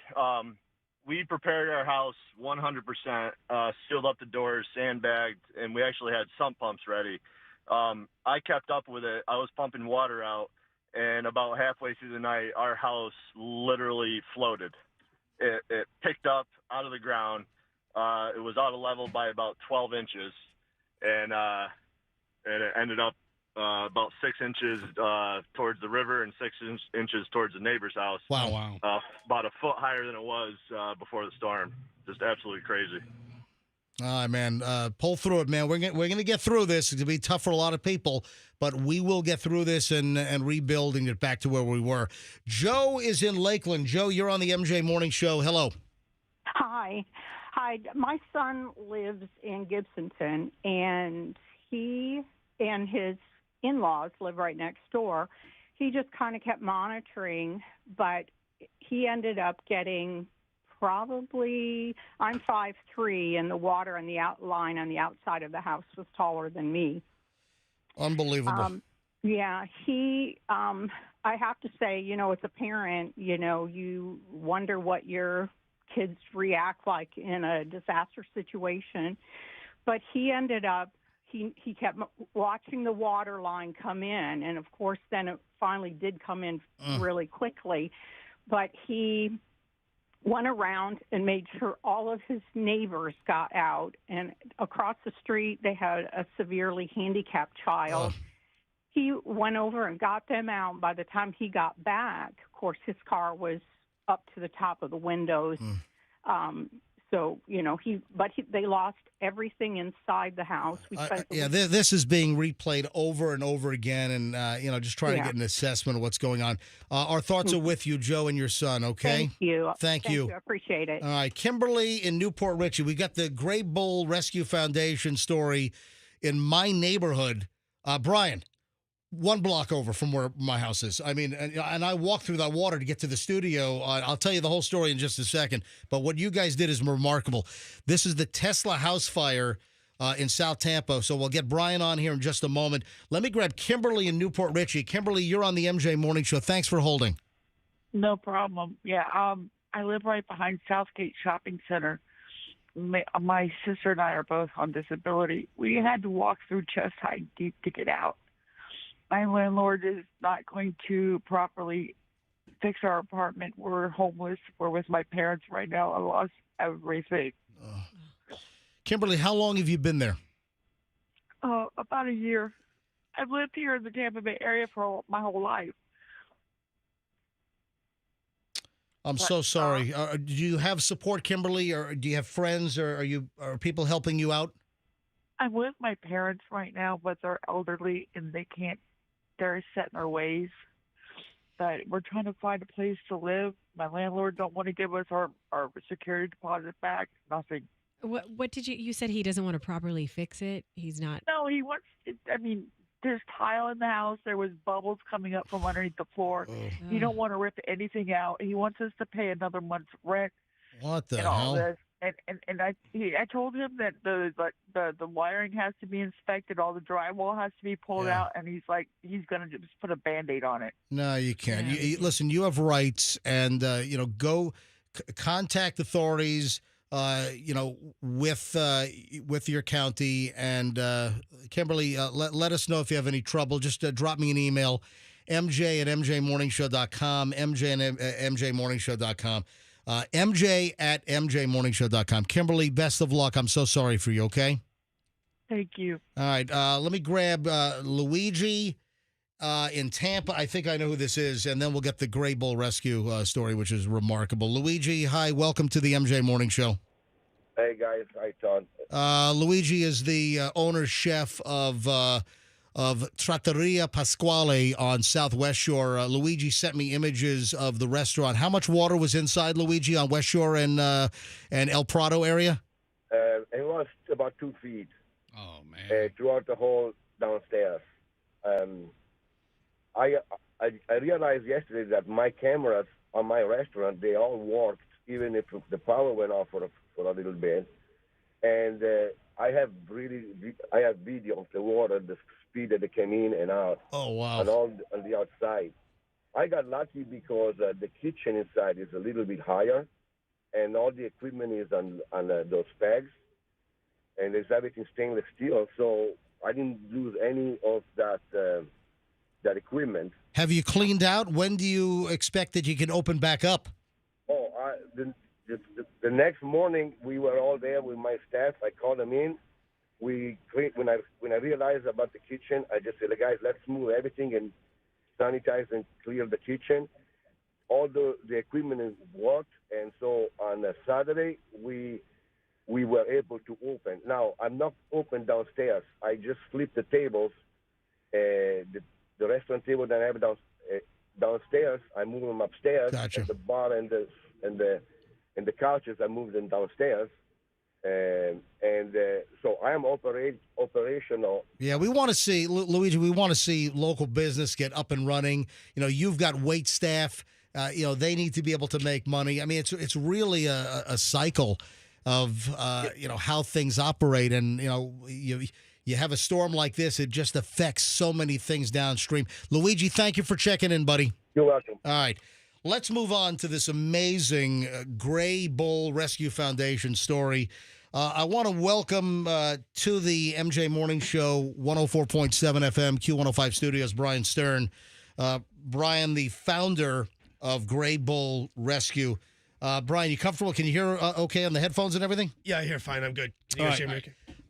Let me tell you about Gray Bull Rescue, and I've heard of this organization. This is the first time knowing somebody that was helped by Gray Bull Rescue.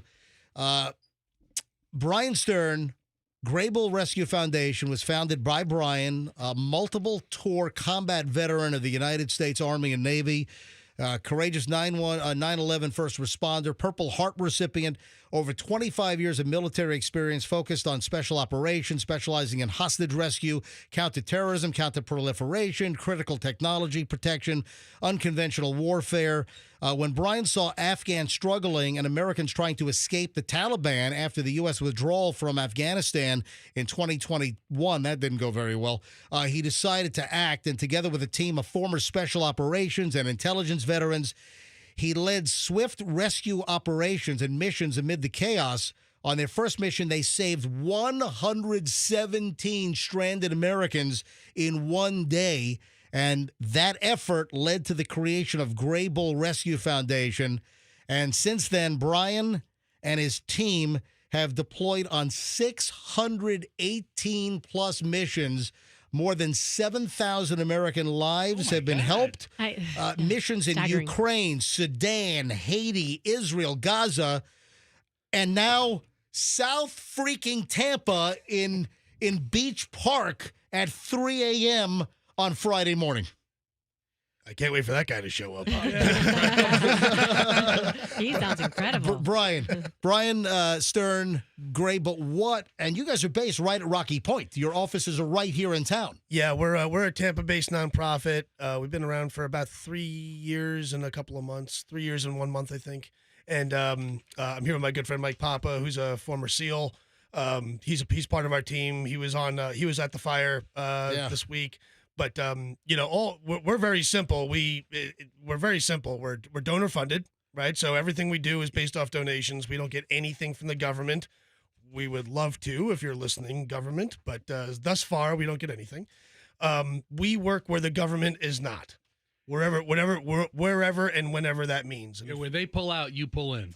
It really is if they're not coming, which we see, or if they're not there yet. Which happens a lot of times. They're inundated, or if they're saturated. For instance, Tampa Fire, they do a phenomenal job, but they could not get their trucks into our neighborhood to put out the house fire.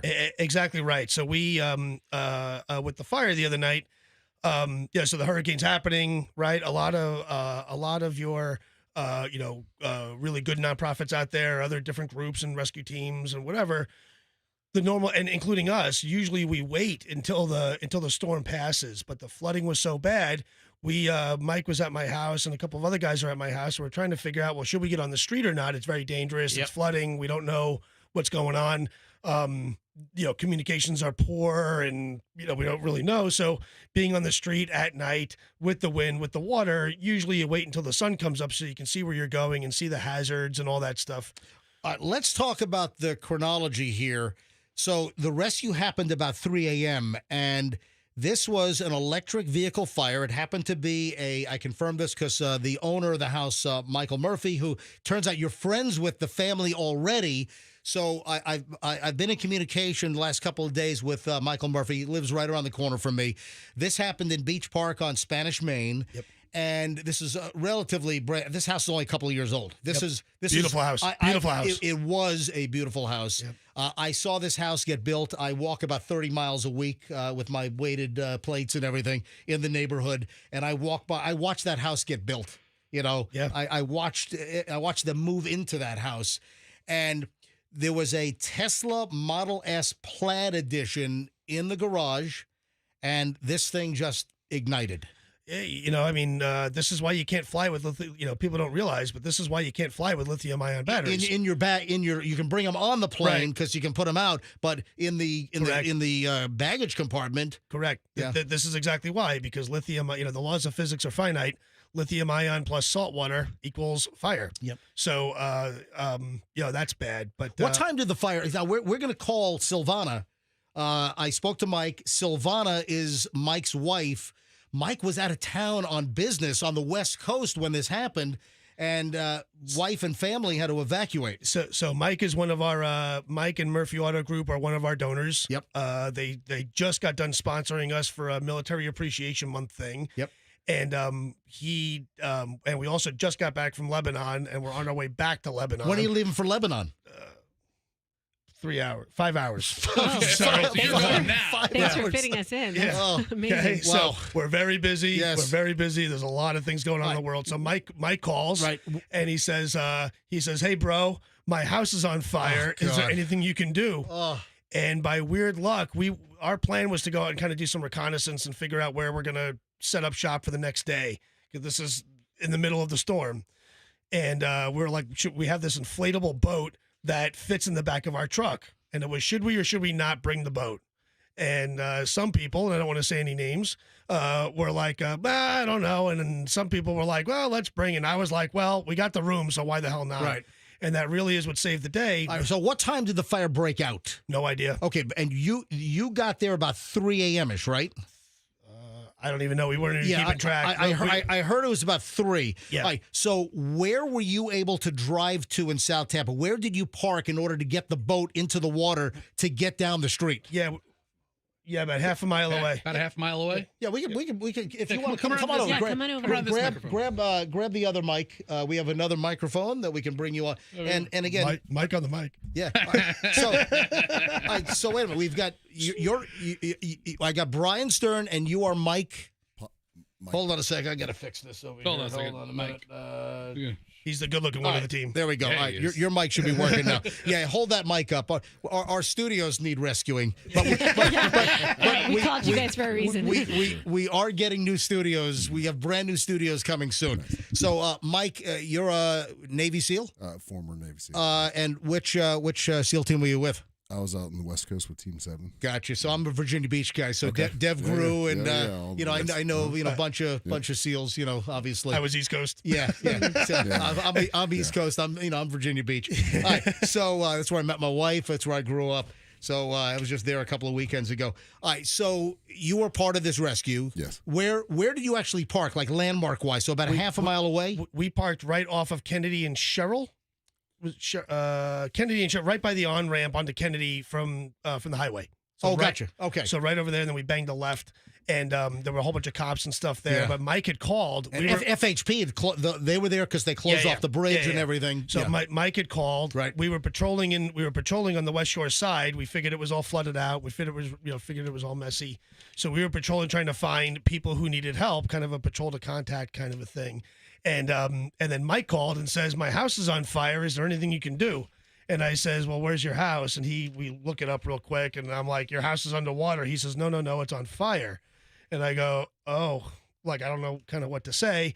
And mind you, Mike's a really good friend. He's also a donor. So you never want to say, like, you want to help him as much as you can. Yeah. I'm really inspired, but I'm like, I don't have my pull behind fire truck with me, sadly. We don't have those kinds of resources. So I go, well, where's your family? And he says, well, I'm in California. And I go, oh, man, that sucks. But it's okay. It'll be all right. He says, no, my wife and my kids are there. Yeah. And I go, your wife and your kids? And he's like, yeah. And I'm like, all right, well, give me, let me look real quick. So then we start trying to probe and figure out ways for us to get in. Yep. And what we ultimately do is we park, and then we inflate our boat. And we walk. I put 2 of our guys. We had a 4-man team. Mike and I walked. The other 2 guys were in the boat. We towed our boat by foot all the way through the neighborhoods, and we smelled for the fire almost immediately. Yeah.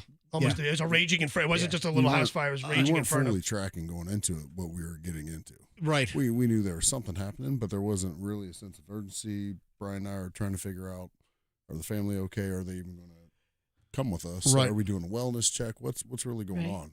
But then as we get closer, visibility starts changing. You start smelling some things. And The neighbors a block away were feeling the heat from this fire. Yeah. Oh yeah. It was a raging. It was a raging inferno, not a car fire. And next door, Dr. Mike McElwain. Now the Murphys, they fled to the next door neighbor, which is Dr. McElwain, South Tampa dentist. He's been treating my kids since they were 2 years old. Yep. Small world out here in South Tampa and the Tampa Bay area. So your friends with the Tesla fire, they evacuated next door, and they were in fear. They thought that the fire was going to spread to their house and take their house down. We did too. We did too. In fact, it's like one of those like divine intervention things. That house, I've been to a lot of fires in my life. This was pretty bad, and they're very close together, and there's trees in between the houses. So the way it usually works is, all the fire embers and all that stuff hit the trees then hits the next house, and so on and so forth. So, and their house is relatively low to the ground, which is really bad. So they were freaking out. They had 3 kids and 2 dogs, and they were like, "What do we do? What do you think?" And I'm like, "We are out of here. We are leaving." So you got everyone out. Yeah. And their dogs. And their dogs. And the dogs as well. Not leaving the dogs behind. They're members of the family. Yes. I mean, this is truly a remarkable story. Let me get Silvana on the phone. She's expecting our phone call. How many people do you have who work for you?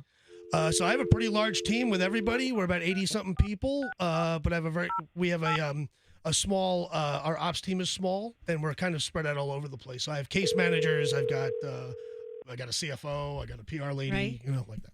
Wow. And you are fully donor funded. Entirely donor. GrayBullRescue.org is our website. If you're listening, we need your help badly. All right, we're going to obviously help champion fundraising. Silvana, good morning.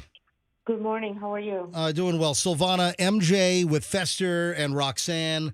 I've got Brian Stern and Mike in studio from Gray Bull. I mean, they were angels coming to get you early Friday morning with this house fire. Yes. And I really want to say, thank you for having me in this space this morning. And first of all, I've been a long-term fan of yours, but I do want to tell you that I want to take a moment to really, express my heartfelt, gratitude for Gray Bull Rescue for, their heroic actions during this time when my family and I felt, incredibly vulnerable. We were, that I think we all were prepared to fight one challenge, but not two. When they arrived, we felt like an immediate sense of relief, especially because the situation was becoming really increasingly complicated.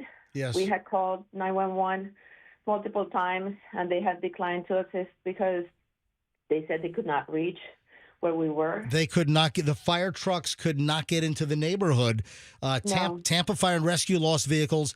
Sheriff Cronister told me on the show on Friday morning that Hillsborough County Fire and Rescue at that point had lost 11 vehicles trying to respond for service. So they try a lot of these departments, a lot of these first responders, they tried to get in. Silvana, how old are your kids? I have a 18 months and a almost 5-year-old. Oh my God. And then your house is on fire. I know that there are certain things that you don't want to discuss because of, impending issues, but what went through your mind when you're fleeing the house and you're seeing a fire? I mean, I can't even imagine with 2 young children, your husband is on business on the West Coast. I mean, what went through your mind? I was just more worried about how much. I was worried. My house was already not existent, but I was just more worried about what was gonna happen to anyone else in the block. And so that's when they got there.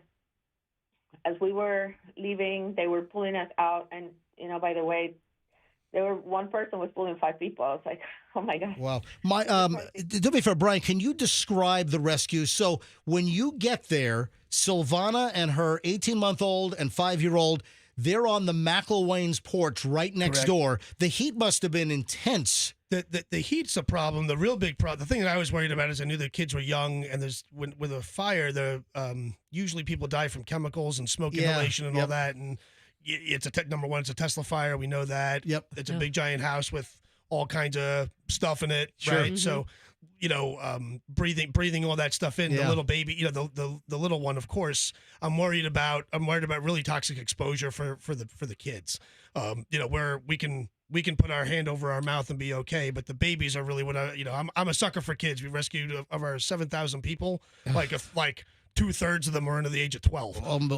So the boat you got in, this was an inflatable, like a small Zodiac or a raft? Not even. It's pretty ghetto.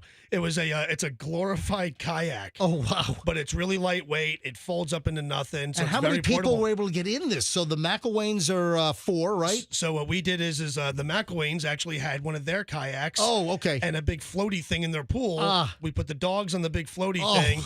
Because they were going nuts, as you would imagine.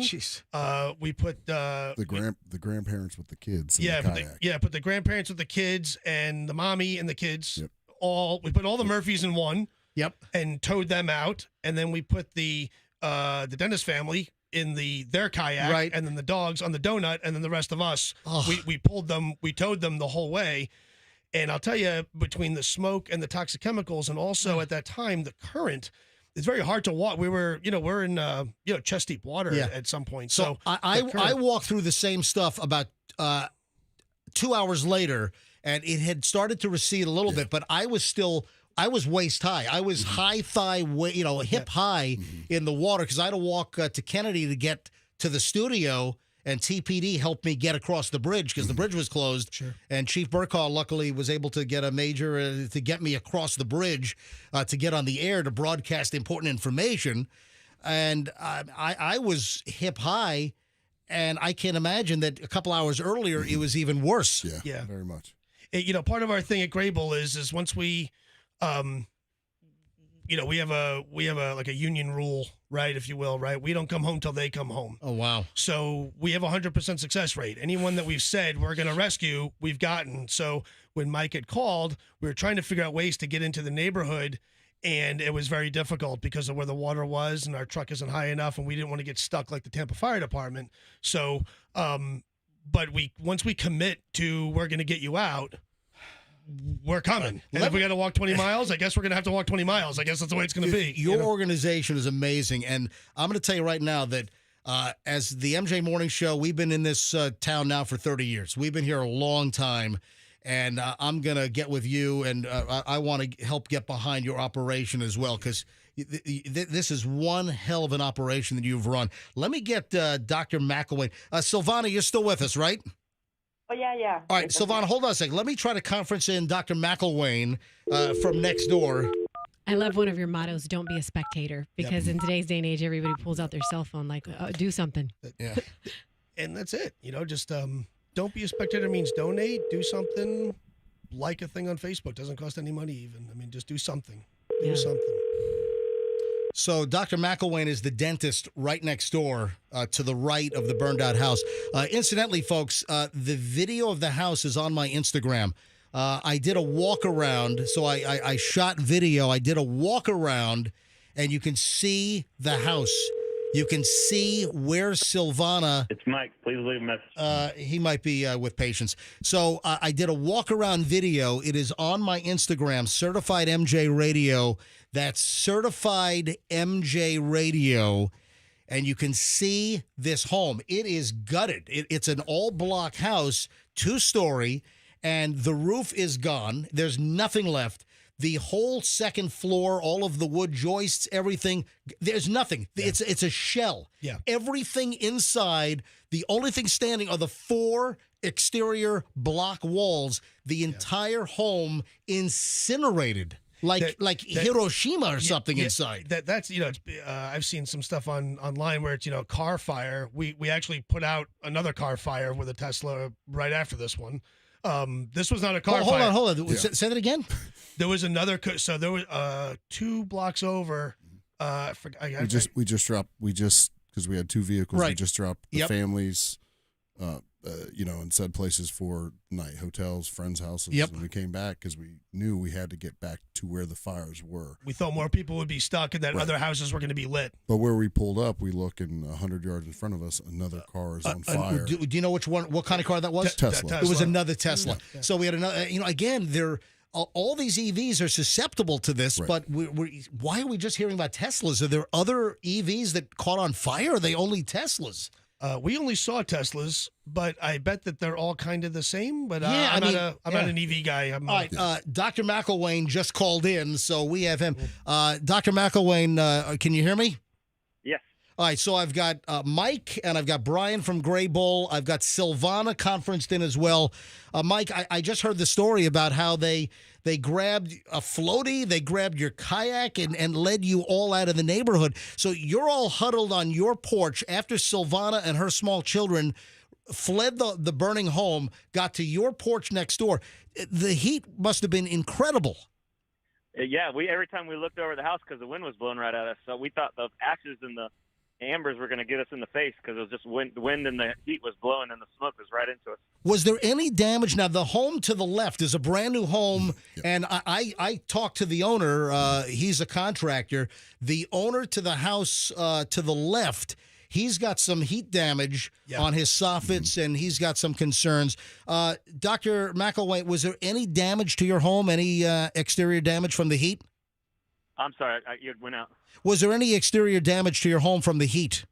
No, the trampoline got lit up, and the trees, I think, are going to die and got burned up. But our house is fine. I don't know how. Because you were told, and you conveyed this to me on Friday, you were told to expect your house to be gone when you got back.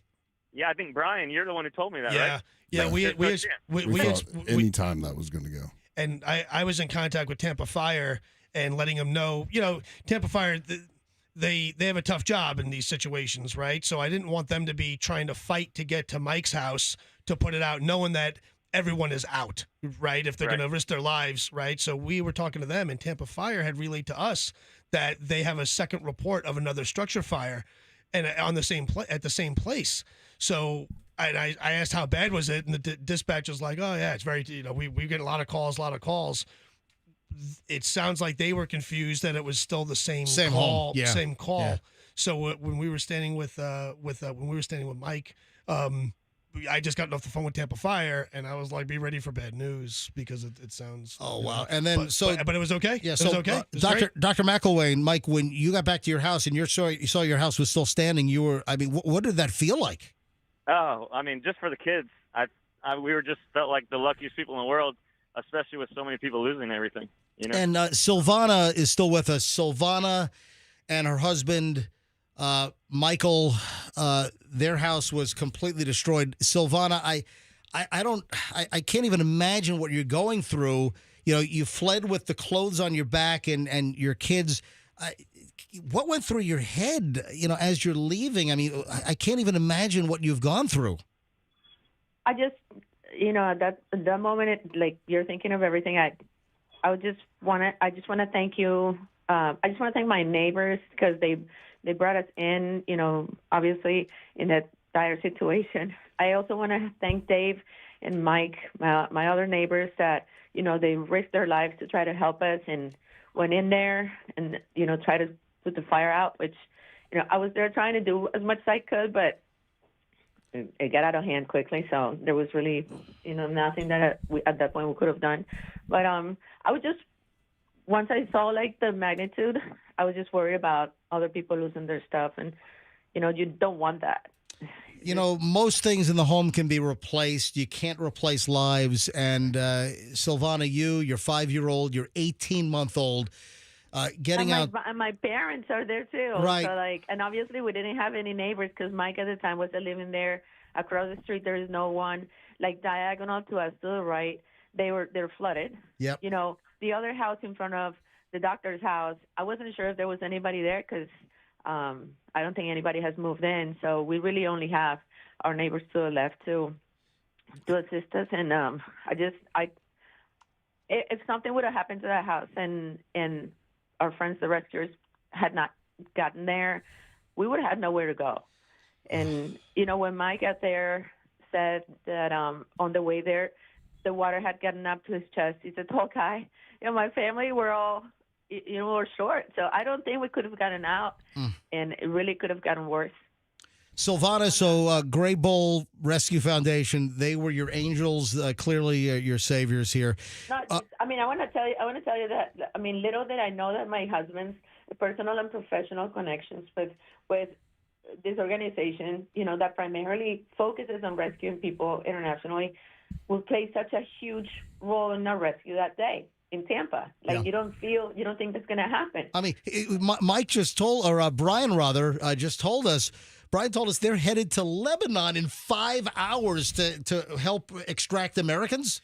Yeah, there's again, we don't really care why Americans are in trouble or where or why, or if it's a policy thing or a flood or a fire. It doesn't really matter to us. That's all just variables that go into the calculus how we're going to do the operation. What we care about is that Americans are in trouble, and if the government can't get there, in this case the Tampa Fire Department, in Lebanon it's going to be the military or the State Department, if they can't, for whatever the reasons are, it doesn't really matter, then that's where we fit in, and that's where we show up, and we always do.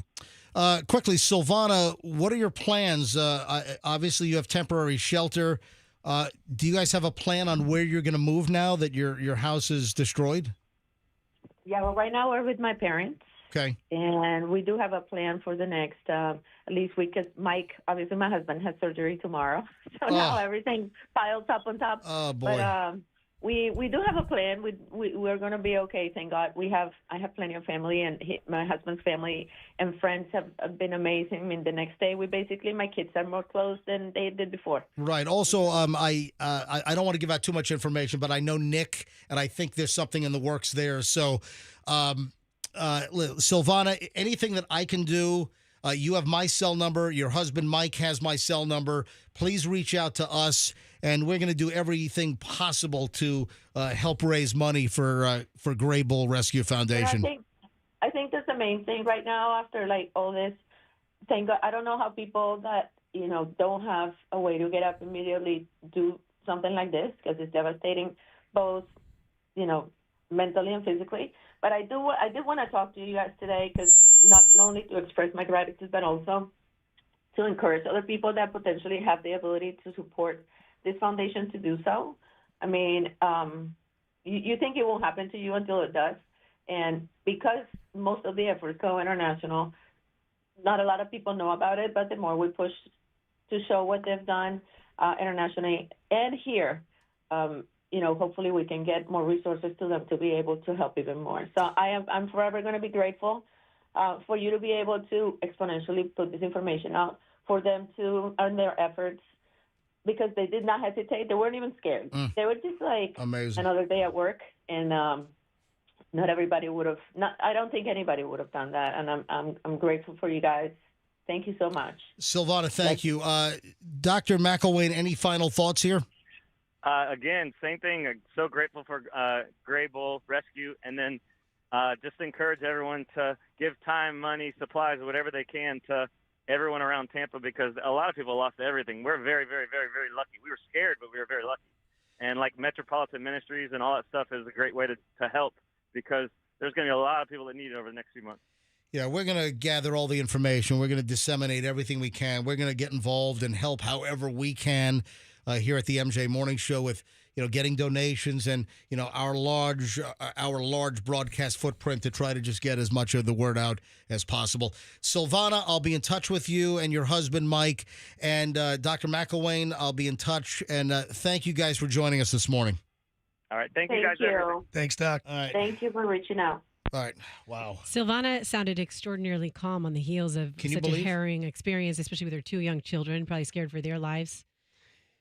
When these things happen, there's a lot of shock. Like she was saying, we've done this a lot. This is their first time being rescued. We do this all the time, and when it's always the same thing. I can't believe this is happening to me. I didn't think this could happen to me. I can't believe I'm calling you. Nobody ever wants or expects to have to be rescued from anywhere, be it anywhere we've done this stuff. We've Unbelievable. Kidnapped Americans from Gaza. They didn't think that they'd ever have to call us. So, it's always the same. And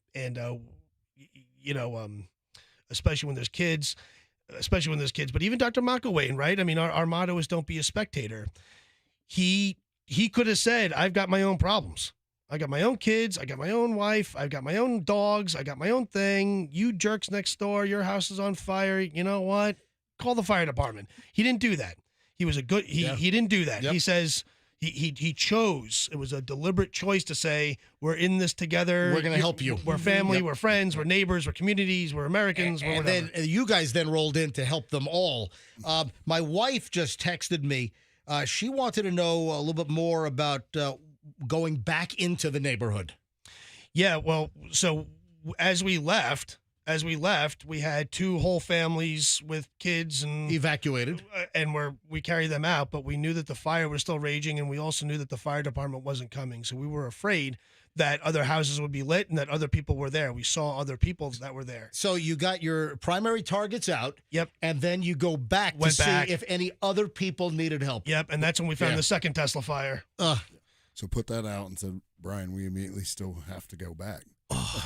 This fire's contained. We got it under control. We got to go back because we can't imagine what's happening with that wind. And so the most important thing, how can people donate to your organization? GrayBullRescue.org.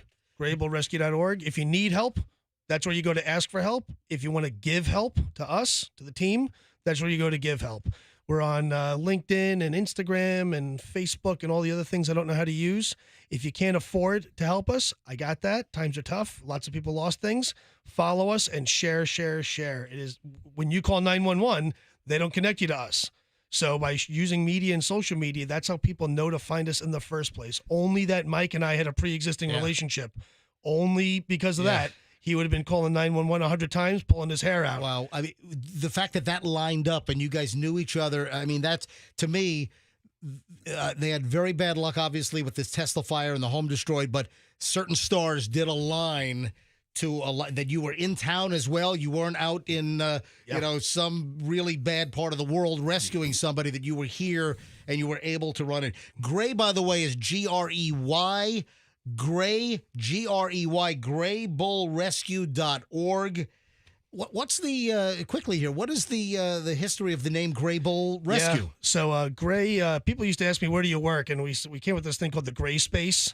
And my team makes fun of me because of all of your classified and secret stuff. Well, it's weird. We're not government. We're not contractors. So we're not that. We're also not a very granola kind of a thing. So it's not black or white. We're somewhere in the middle. Somewhere in the middle. And you're bulls. You're tenacious. You go in there and get it done. And there's this guy named Bull Simons, Colonel Arthur Bull Simons, who led the raid on Son Tay in Vietnam. The SOCOM National Award. The SOCOM Lifetime Achievement Award is called the Bull Simons Award. He is kind of the godfather of all things hostage rescue in special operations. At Fort Bragg, when you graduate Green Beret School, you have to walk around the Bull Simons statue like that, but no one knows who he is.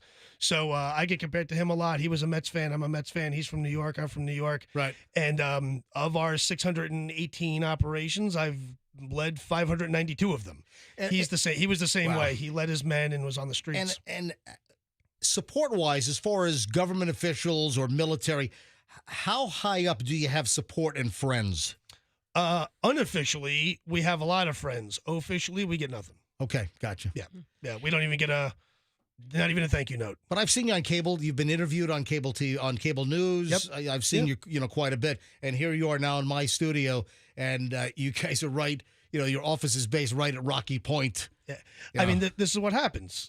Yeah. We did Hurricane Ian. We did the fires in Maui. So this is not our first natural disaster. But we knew that with the flood that the fire trucks would have a hard time. We knew that. We knew that a lot of people needed help. We knew that. Right. We knew that there aren't enough fire trucks to go around. We knew that. So going in, this very much becomes very much our sweet spot of they can't get there, so we show up. All right, GrayBullRescue.org. Donate to this organization. And then rescuing the 2 families, getting them out, and then going back is amazing. Also, there's footage of the rescue on your Instagram. Yeah. We document everything because we do a lot of things that people don't believe. So we film it all, and nothing we do is classified. So, we've been the first of a lot of things. We broke the first American victim of war crimes alive since World War II. I personally broke out of Russian captivity 2 years ago. Yep. And this is what's even crazier. Wait for this. He was on this operation with the fire. Oh, wow. He's the my guy in the gosh. beard. Yeah. wow. He now works for us. Hold Yeah. on. Say that again, please. Okay. Wow. You were. I got to process. Say this one more time. You did a good recruiting It's a job. lot. Hold on. All right. So the first American victim of war crimes, alive since World War II. Yep. Okay. Yep. Is this kid from Detroit. Yep. Who now lives in Tampa. Right. His name is Kirillo Alexandrov. Right. Google him. Right. Yep. He was tortured. He was arrested by the Russians, charged with espionage, tortured for 37 days, the whole thing. We broke him out of jail from the Russians, which no one has. Who's ever done that? Okay. Right. We've done a few. It's on the website. Oh, okay. He moved to Tampa to be closer to us and all those things. We're dear friends, one of my dearest friends. We've been through a lot of things together, right? Yep. He now lives in West Chase. And when this happened, he's one of the other guys. If you look at the pictures, he's the guy with the big dark beard. Oh, wow. That's Kirillo. Busted out of a Russian jail and now helping rescue people in Beach Park in South Tampa. Right? Unbelievable. Like, mind exploding. Yeah. Right. Yeah. Right. Yeah. I gotta ask this quick question just because Silvana brought it up and she said, you guys came out, you weren't even scared. And it was so sweet. It was so cute how she said that. But you put on that calm exterior. I read you like to, control the situation by slowing down the chaos. But at what moment in time have you been the most fearful doing this? Globally? Anytime. I'm always afraid. I'm afraid of failing. Like, God forbid Mike's 18-month-old baby stopped breathing because of all the smoke and all that. Mm-hmm. The environment was very terrible. I know that I'm going to be talking to Mike in 30, 40 minutes. I know he wants to know what's going on, and he knows we were in contact. He knows that we were going in, and if I had to deliver that news, I probably couldn't live with myself. I've been in a lot of war. I've been in command overseas. I've done all kinds of things, and thankfully, I've never lost anybody in my command, and everyone that we've sought to rescue, we've succeeded. We've never lost anybody, and I'm always afraid of not being able to say that. With Kirillo, the kid that we broke out of jail, his mother sat on the border in Poland while we were on the other side of the fence behind enemy lines for 37 days. And we were talking to her to be able to say, sorry, I can't do it, or they killed him or whatever. So I'm always afraid. I'm always afraid of that. And it drives you. Yeah. Yeah. Fire I can deal with. I can deal with bombs and bullets and all that crap. That's environmental hazards. I'm really afraid of failing, though. That's what gives me gray hair. You are a warrior, my friend. So, wow. Just a guy. Yep. That's all we are. My entire team.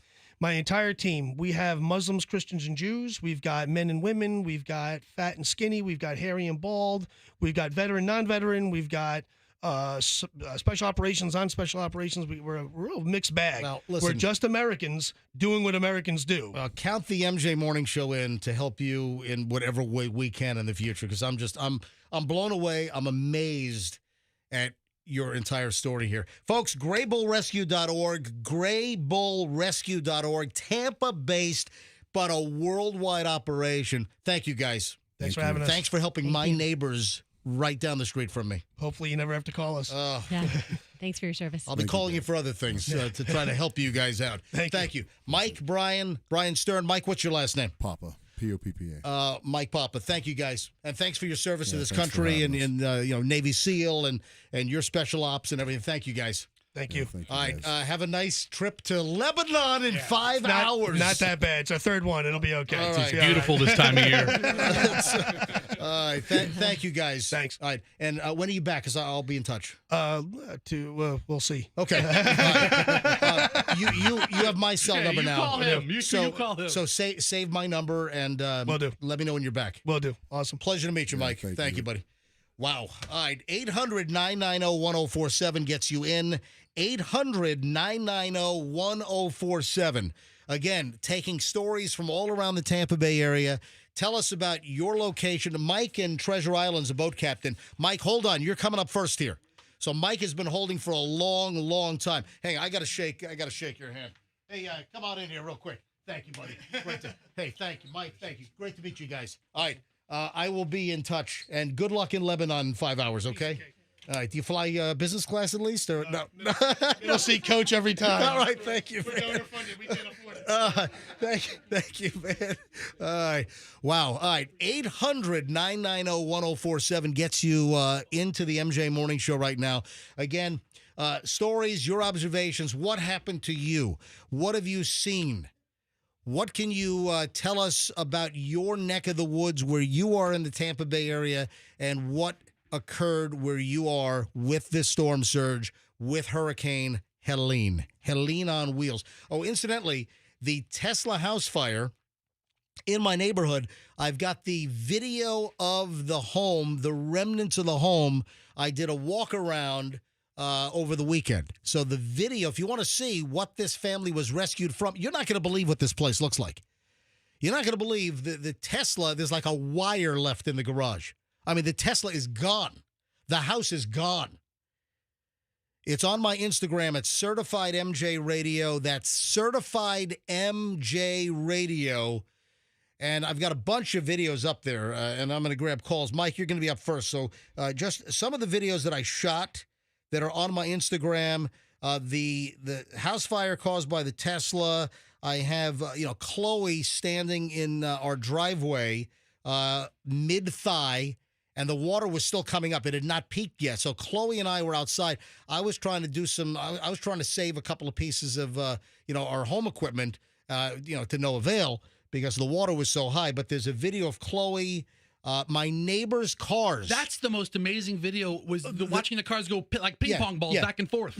I'm up on my second floor. My neighbor's cars next door were in the driveway, and the cars are floating like little bathtub toys for your kids. Yeah, little rubber duckies. Yeah, seriously. They had a big, heavy Lexus, an older Lexus, and a Cadillac, and the cars were lifted up. They're floating in their driveway. Waves are crashing in from Tampa Bay. You got to see this video. That's all. This is on my Instagram. This is all stuff that I shot in my neighborhood on Certified MJ Radio. Give me a follow and check this stuff out. Certified MJ Radio. And the videos are crazy. Did you see the guy that wrapped his Porsche in like Visqueen? No. Look at this picture here. Look at this image here. Yeah. I think this is in Davis Islands, and the guy wrapped his Porsche up in like a big bag, and then he tied it. Looks like a giant Publix produce bag. But I tell you, it was this heavy-duty plastic sheeting that you buy at Home Depot. So he just pulled the car into it and then wrapped it up like laid it flat, drove on it, and then pulled it to the top. Wow. And saved his vehicle. Wow. Unbelievable. Let me pull up the screen. All right, let me go to phones. Thanks for hanging. If you want to get in, 800-990-1047, 800-990-1047. Mike is in Treasure Island. Mike, a boat captain. Hi, Mike. Welcome to the MJ Morning Show. Hey, guys. Long-time listener, first-time caller. Thank you very much. I've heard that before. Long time, first time. Go ahead. Well, first off, guys, you missed the cash, Katie, but that's a long story different. Oh, yeah. Sorry. That's a big internal issue, by the way. Trying to make light at this point, guys. I'm a local captain on Treasure Island, and I've been able to make access since the morning light of, after the storm, and our barrier islands are gone, guys. The hotels, the restaurants, all of this hospitality. I'm sorry, guys, I'm getting a little choked up, but it's okay. Without the hotels, without the restaurants, boat captains are going to be obsolete. But what I wanted to call and share with you guys is just the heart-touching response that everybody around here has been able to pull together and bring relief to Treasure Island. Local residents were not allowed on access till yesterday. And we were able to get to people. We were able to shuttle supplies. We were able to take dehumidifiers, water, whatever. But you guys are more than welcome to check my page out. It is absolutely open to the public. I've been documenting things for the last 4 days. Certified Mike Bujwalo, MIKE BUJWALO. It's heartbreaking, guys. It's heartbreaking. But to see the response from all over the world, it's just unbelievable. We see what's happened here. I mean, you look at the Carolinas, and I saw that there are like 1,000 people unaccounted for in the Carolinas. Locally, as it stands now, we've got 11 deaths in the Tampa Bay area. 9 deaths in Pinellas County, 2 deaths in Tampa, and the vast amount of real estate that has been affected here as this storm, rolled in, in the Big Bend area and then into Georgia, into Carolinas, and then Tennessee. I mean, really just unbelievable. Mike, I wish you the best. Keep in touch, please. Yes, Rox. Oh, I was going to see if he was still there. I wanted to hear it was certified Mike, and then I couldn't write his name down fast enough. So I'll go back and listen to the podcast. Yeah, Mike, or Mike, just go ahead and email me, MJ at MJMorningshow.com. That's MJ at MJMorningshow.com. Vilma, Clearwater Beach, you're on the MJ Morning Show. Hi, Vilma. Good morning. Morning, Vilma. So what happened to you? I work at Clearwater Beach. I run a hotel in Clearwater Beach. Hey, Vilma, I need you to talk right into the phone. You're fading out. I'm sorry. Yeah, go ahead. I run a hotel in Clearwater Beach, and I stayed at the hotel during the storm, so I saw the storm coming and going until the power went out. Afterwards, just the destruction is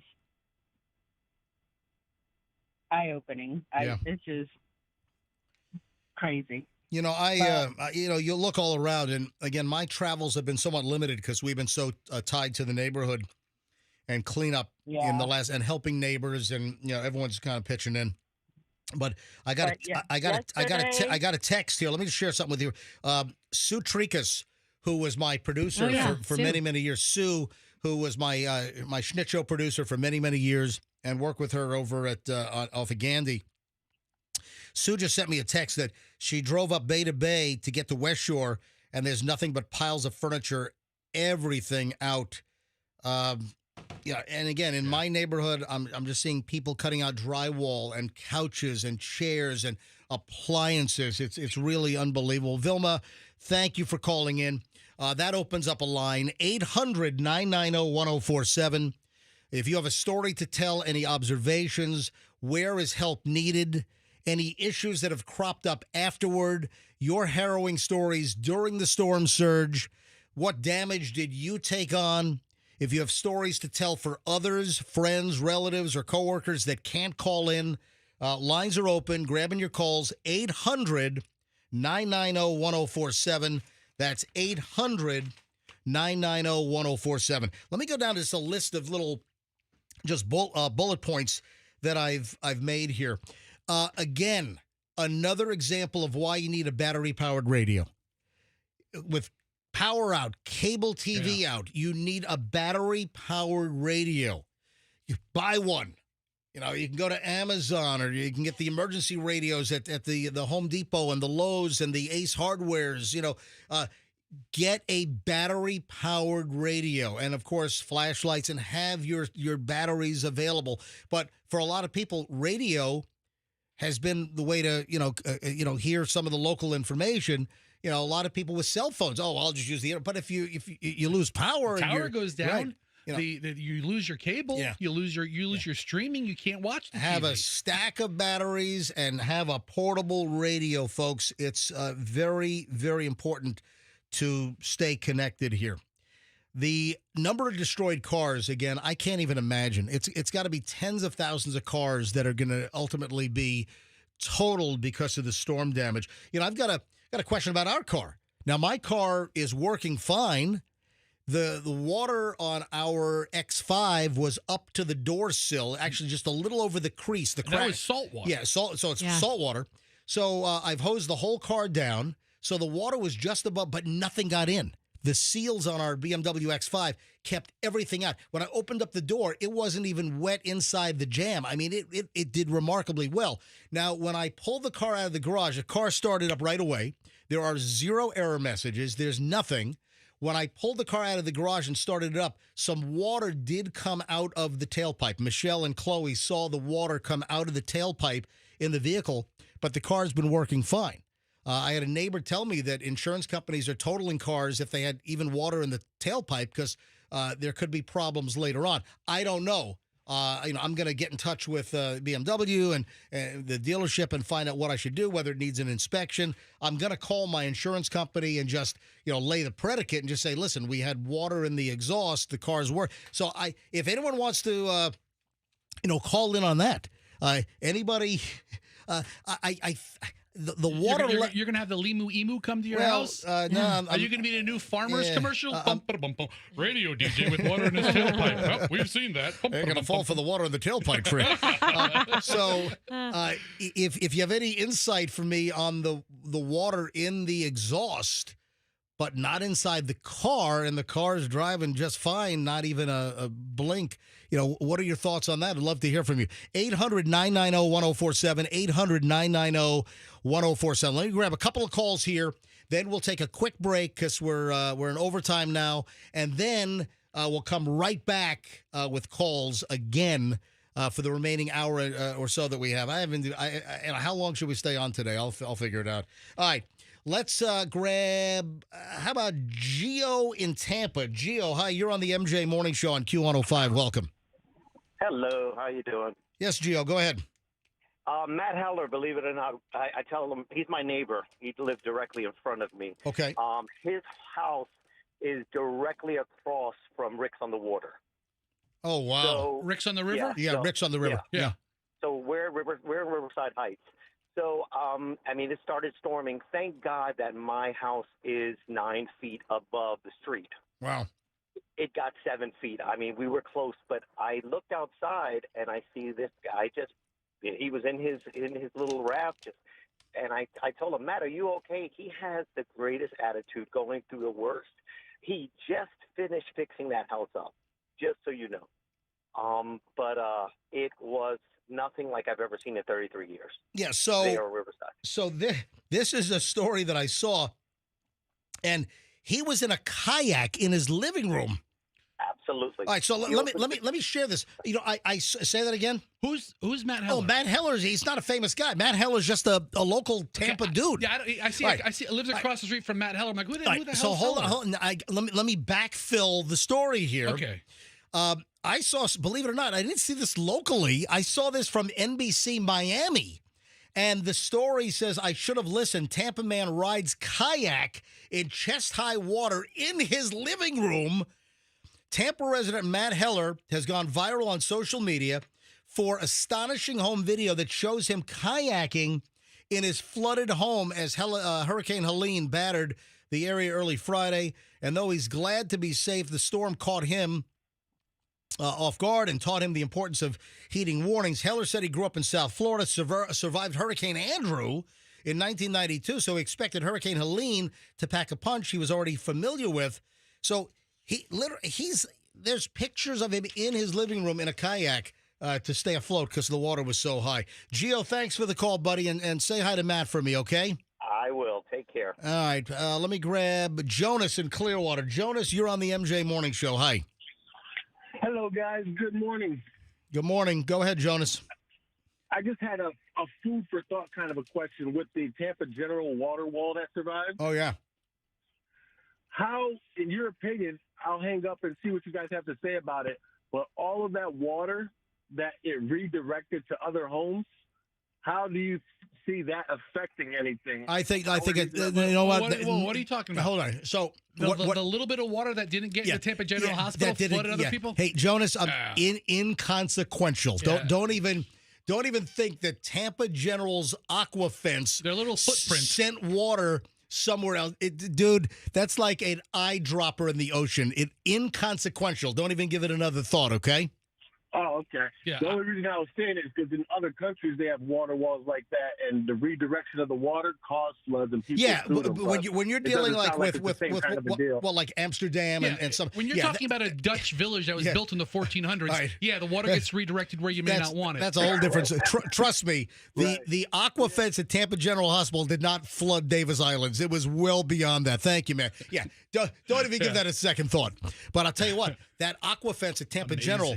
It was, I didn't even see like a drop of water. One side, waves are lapping at the wall, and then you have Tampa General employees walking on the inside, bone dry. How does every government agency not invest in something for the critical buildings? Well, we need to put one up the whole west coast of Around Florida. the city. Yeah, Yeah, whole, around the whole perimeter. 300 miles of aqua fence. All right, let me go back to phones in a minute. If you're on hold, Cheryl, Joe, Sue, all the other calls that are getting screened right now, I'm going to go right back to calls in just a moment. And I still have a huge list of just bullet points and observations that we need to get to. But your calls are the most important thing right now. Where is help needed? What did you experience? What observations? We'll go right back to phones in minutes. 800-990-1047. 800-990-1047 gets you in right now. I see one of the calls is advice if water got under the car. Any mechanics, any auto dealership folks want to get in, any service folks. 800-990-1047. 800-990-1047 gets you in. Let me see, and I got to take a quick break, but we'll grab calls on the other side. Let me see if Wade Sweikel from Two College Brothers is available here quickly. Oh, he's got to be slammed. Yeah, but again, they want to help as many people as possible as well. Hang on a minute. 1, 2, 2, 3. All right, calling Wade Sweikel. Again, I'm just cold calling. Let me see if he's available to take our call. Because Two College Brothers obviously wants to help as many people as they can. Wade? Hey, Wade, it's MJ, Fester, and Roxanne live. Good morning. Hey, good morning, MJ. How are you? Good. I just wanted to give you a buzz quickly and, tell our listeners what they can do to get a hold of you if they need things moved, things that survived that they need to evacuate. What can Two College Brothers do for our listeners? Yeah, well, we've pivoted our operations to basically just help people get stuff out of their house, just kind of rally our crews and our trucks to focus on this. A lot of closings have been delayed this week, so primarily our service offerings are bringing salvageable things to storage, packing up stuff. We call it pack outs, helping restoration companies, working with insurance companies, or just labor to pull stuff out of houses and bring it to the curb. I know the city's going up and down the beaches and picking up debris along the curbs over the next few days or weeks, and people just need bodies. We have it's not just it's Wade, it's well inland as well. It's not just the beaches, but so many areas. All right, so Wade, people want to get a hold of you, twocollegebrothers.com, and then call the office, and you guys are going to help whoever you possibly can. Yeah, absolutely. Call the office. We've got our whole team on standby, ready to take calls. We've got some spots still this week that we can help people out. Crews are working overtime. We've got storage, so if things need to come into storage, we've got your back. And you guys are right. Your storage facility, you're right near Restaurant Depot off of 50th, and you guys did okay. You stayed dry over there. Yeah, the storage is built up on concrete, probably 6 feet above the ground. Wow. Which totally stayed dry. So, and the storage is stacked in vaults. So. Goes up to 27 feet. So there's no issues there. We've got over 100 vaults left, I think, of storage space available. So a vault holds about a room's worth of furniture. So we do still have that space. So the trucks, the manpower, the storage space in their dry warehouse, twocollegebrothers.com. Go to twocollegebrothers.com. Wade, thanks for coming on, buddy. Yep, thanks, MJ. Happy to help. All right, let me know. Just text me with anything, okay? All right, we'll do. All right, then our friends at Veterans Ford, Lorenzo, the managing partner at Veterans Ford over at Veterans Expressway and Lineball. We had Lorenzo on about an hour and 15 minutes ago, and Ford let veterans know that they're offering employee pricing. So Ford Corporate out of Detroit is offering employee pricing for those that had cars destroyed by the storm. Yeah, that's a real discount. That is a major. Thousands and thousands of dollars. This is an employee that works in the factory gets this price. Yeah. So you will get this price if you have a destroyed vehicle. Go to Veterans Ford, Lineball, and Veterans Expressway. Tell them the MJ Morning Show sent you. Tell them you heard about it on the MJ Morning Show. Of course, they're famous for the MJ deal, the best Ford prices in town when you mention me, MJ. And now you have the employee pricing deal. There are tens of thousands of vehicles that have been wrecked, folks. It's Veterans Ford, Veterans Expressway, and Lineball. Get the Ford employee pricing right now to replace your vehicle if it has been destroyed. Veterans Ford. Unbelievable. Let me tell you about the Holland Group.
We never lost power. We were never off. So 104.7, we did just fine during the harrowing experience.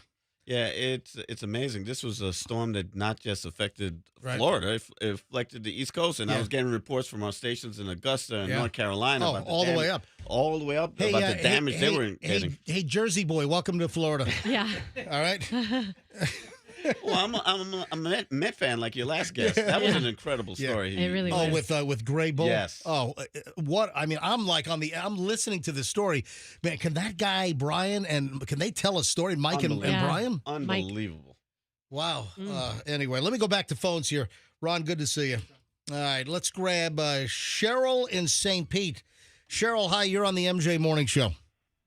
Hi, MJ. I hope you can hear me okay. Yes, Cheryl, we can. I can hear your voice. You're very rattled. I'm sorry. No, that's You're okay. fine, honey. That's okay. You're fine. Tell. I'm in such a mess. I called my flood insurance people. I'm on my own here. I don't know who to reach out to help me because I don't know anybody that can come in and help me. I'm by myself. And financially, I don't know how I'm going to pay these deductibles. Do you know if there's any resources out there for someone like myself? Cheryl, what? So you have insurance? Do you have flood insurance? I have flood insurance, and they're coming out on Thursday. Okay. But the guy told me there's a $5,000 deductible. Well, wait a sec. So you have FEMA, you have federal flood insurance first, and right? And I did, and I apologize. I don't mean to cut you off. Nope. I did call them yesterday. Yep. And I did like a 30-minute application over the phone, and she told me that they're going to send somebody out. Yep. But I don't even know what they do. Well, you have with your FEMA flood insurance, Cheryl. So what happens is when you have flood insurance, you have to get the underlying flood insurance is your FEMA insurance, and that's the federal government flood insurance, and that's a $250,000 policy. And then if your home is worth more and the contents are worth, then you get excess flood on the private market after the federal flood. Now, a lot of the insurance company, they handle, like for instance, my federal flood is through my insurance company, so I pay them, and then they pay FEMA. It goes into the fund. So, Cheryl, the best place right now is your insurance company, asking them for what help they can provide you. Okay. And then that's what you want to do is your insurance company's up front. Who's your homeowner's insurance through? My homeowner's insurance is through Assurant. Okay, and then they wrote the excess flood on top of the FEMA, correct? I guess. All right. I'm not. So have you been in touch with your insurance company? Let me think. Who did I call? All right, so who's the one that told you there's a $5,000 deductible? The gentleman from my flood insurance. Oh, hey, Cheryl, hang on the phone. Don't hang up with MJ. I'm going to get on the phone. I don't know what to do. So I'm sorry to bother you people. I just figured you could help. We are. Cheryl, we are going to help you. I'm going to tell you what we're going to do. Cheryl, I'm going to put you on hold, and Andrew is going to get your phone number, and then Roxanne is going to walk you through this. So Roxanne is going to call you back. We're going to gather information to help you any way we can. So, God bless you. Yeah, Cheryl, don't hang up. Andrew's going to get your number, and Roxanne will personally call you back after the show. Cheryl, don't freak out. So don't freak out about the $5,000 deductible. It sounds like a lot of money. And again, they told me my homeowner's insurance. I went to go call them. Obviously, they're not there. They told me just to call back or something, and then everybody's like telling me, "Oh, don't just let the guy from the flood insurance come in and hand you a check because you might be getting ripped off." I have nobody. I just have myself here. My whole family lives up north. Where in St. Pete are you, Cheryl? I live off 71st Avenue North in St. Pete, off Martin Luther King. Yeah, I mean, right down the street from us. And then how much water was in your home, Cheryl? I had 5 inches, okay? All right. I had 5 inches, but it totally damaged my floors and my Of course. Floors, in the All right, Cheryl, stand by. I'm going to put you on hold. Do not hang up. Andrew's going to get your number, and Roxanne will call you right after the show, okay? It might be a little bit, Cheryl, if you can just give me some patience. It might be a couple hours after the show, but I will get back to you. That's okay. Thank you, honey. I appreciate you bet. guys Thank you, so Cheryl. much. We'll call All you right, back. Cheryl, hang on a minute. Andrew, Cheryl is on one. Grab that number. Also, for people in Cheryl's situation, there are city resources and there are There county are, resources. yeah. And, it's a matter of finding and getting and just being able to wrap your head around the situation to have the presence of mind to contact these people and explain what your situation is. If you are part of an organization that is offering support, please contact us. If you're an organization, 800-990-1047. Get a hold of us, or you can email me, mj@mjmorningshow.com, as we're compiling. All of the municipalities, have resources as well. So it's going to be a combination. It's going to be family and friends to help. It is going to be your city or your county to see what assistance they can offer. It's also going to be your insurance companies. So it's going to be a multitude of areas to get assistance. Yeah. 800-990-1047, 800-990-1047. Let me grab Wanda in Newport Richey. Wanda, hi, you're on the MJ Morning Show. Hi, guys. How y'all doing? Wanda, we're getting through. We're all going to get through this. We're all going to rebuild. We're going to get back to normal. Again, worst storm in 103 years. It was the no-name storm back in 1921 that hit essentially Tarpon. Storm rolled into Tarpon Springs, and that was 1921. So we haven't seen anything like this in 103 years. I mean, when the last storm hit, women just got the right to vote, essentially. All right, go ahead, Wanda. I'm sorry. I am basically calling for my friend Donna. I don't know if she's listened or anything, because she normally doesn't listen to radio. She lost everything. She said there was sewage and salt, sand, water, everything in her house. Then she went ahead and she had to put her dogs in a boarding for right now because she had no place to go with her dogs. And she's staying at a friend's house who she cannot bring her dogs there because of her friend's dogs don't get along with her dogs. These stories, these scenarios are just getting repeated over. It's over and over. I mean, there are just thousands and thousands and thousands of people that are in similar situations. You can't even fathom the number of houses. Just driving through my neighborhood in South Tampa and seeing the older homes at grade and just seeing everyone crawling out of their homes, carrying boxes and moving furniture out, and just the piles of people's lives that are now sitting curbside. It's just unbelievable. Wanda, I wish you and your friends the best. Thank you for phoning in. Sue in Bradenton. Sue, you're on the MJ Morning Show. Hi. Hi, good morning. Go ahead, Sue. Hi. My daughter's the principal at Palmview School in Palmetto, Florida.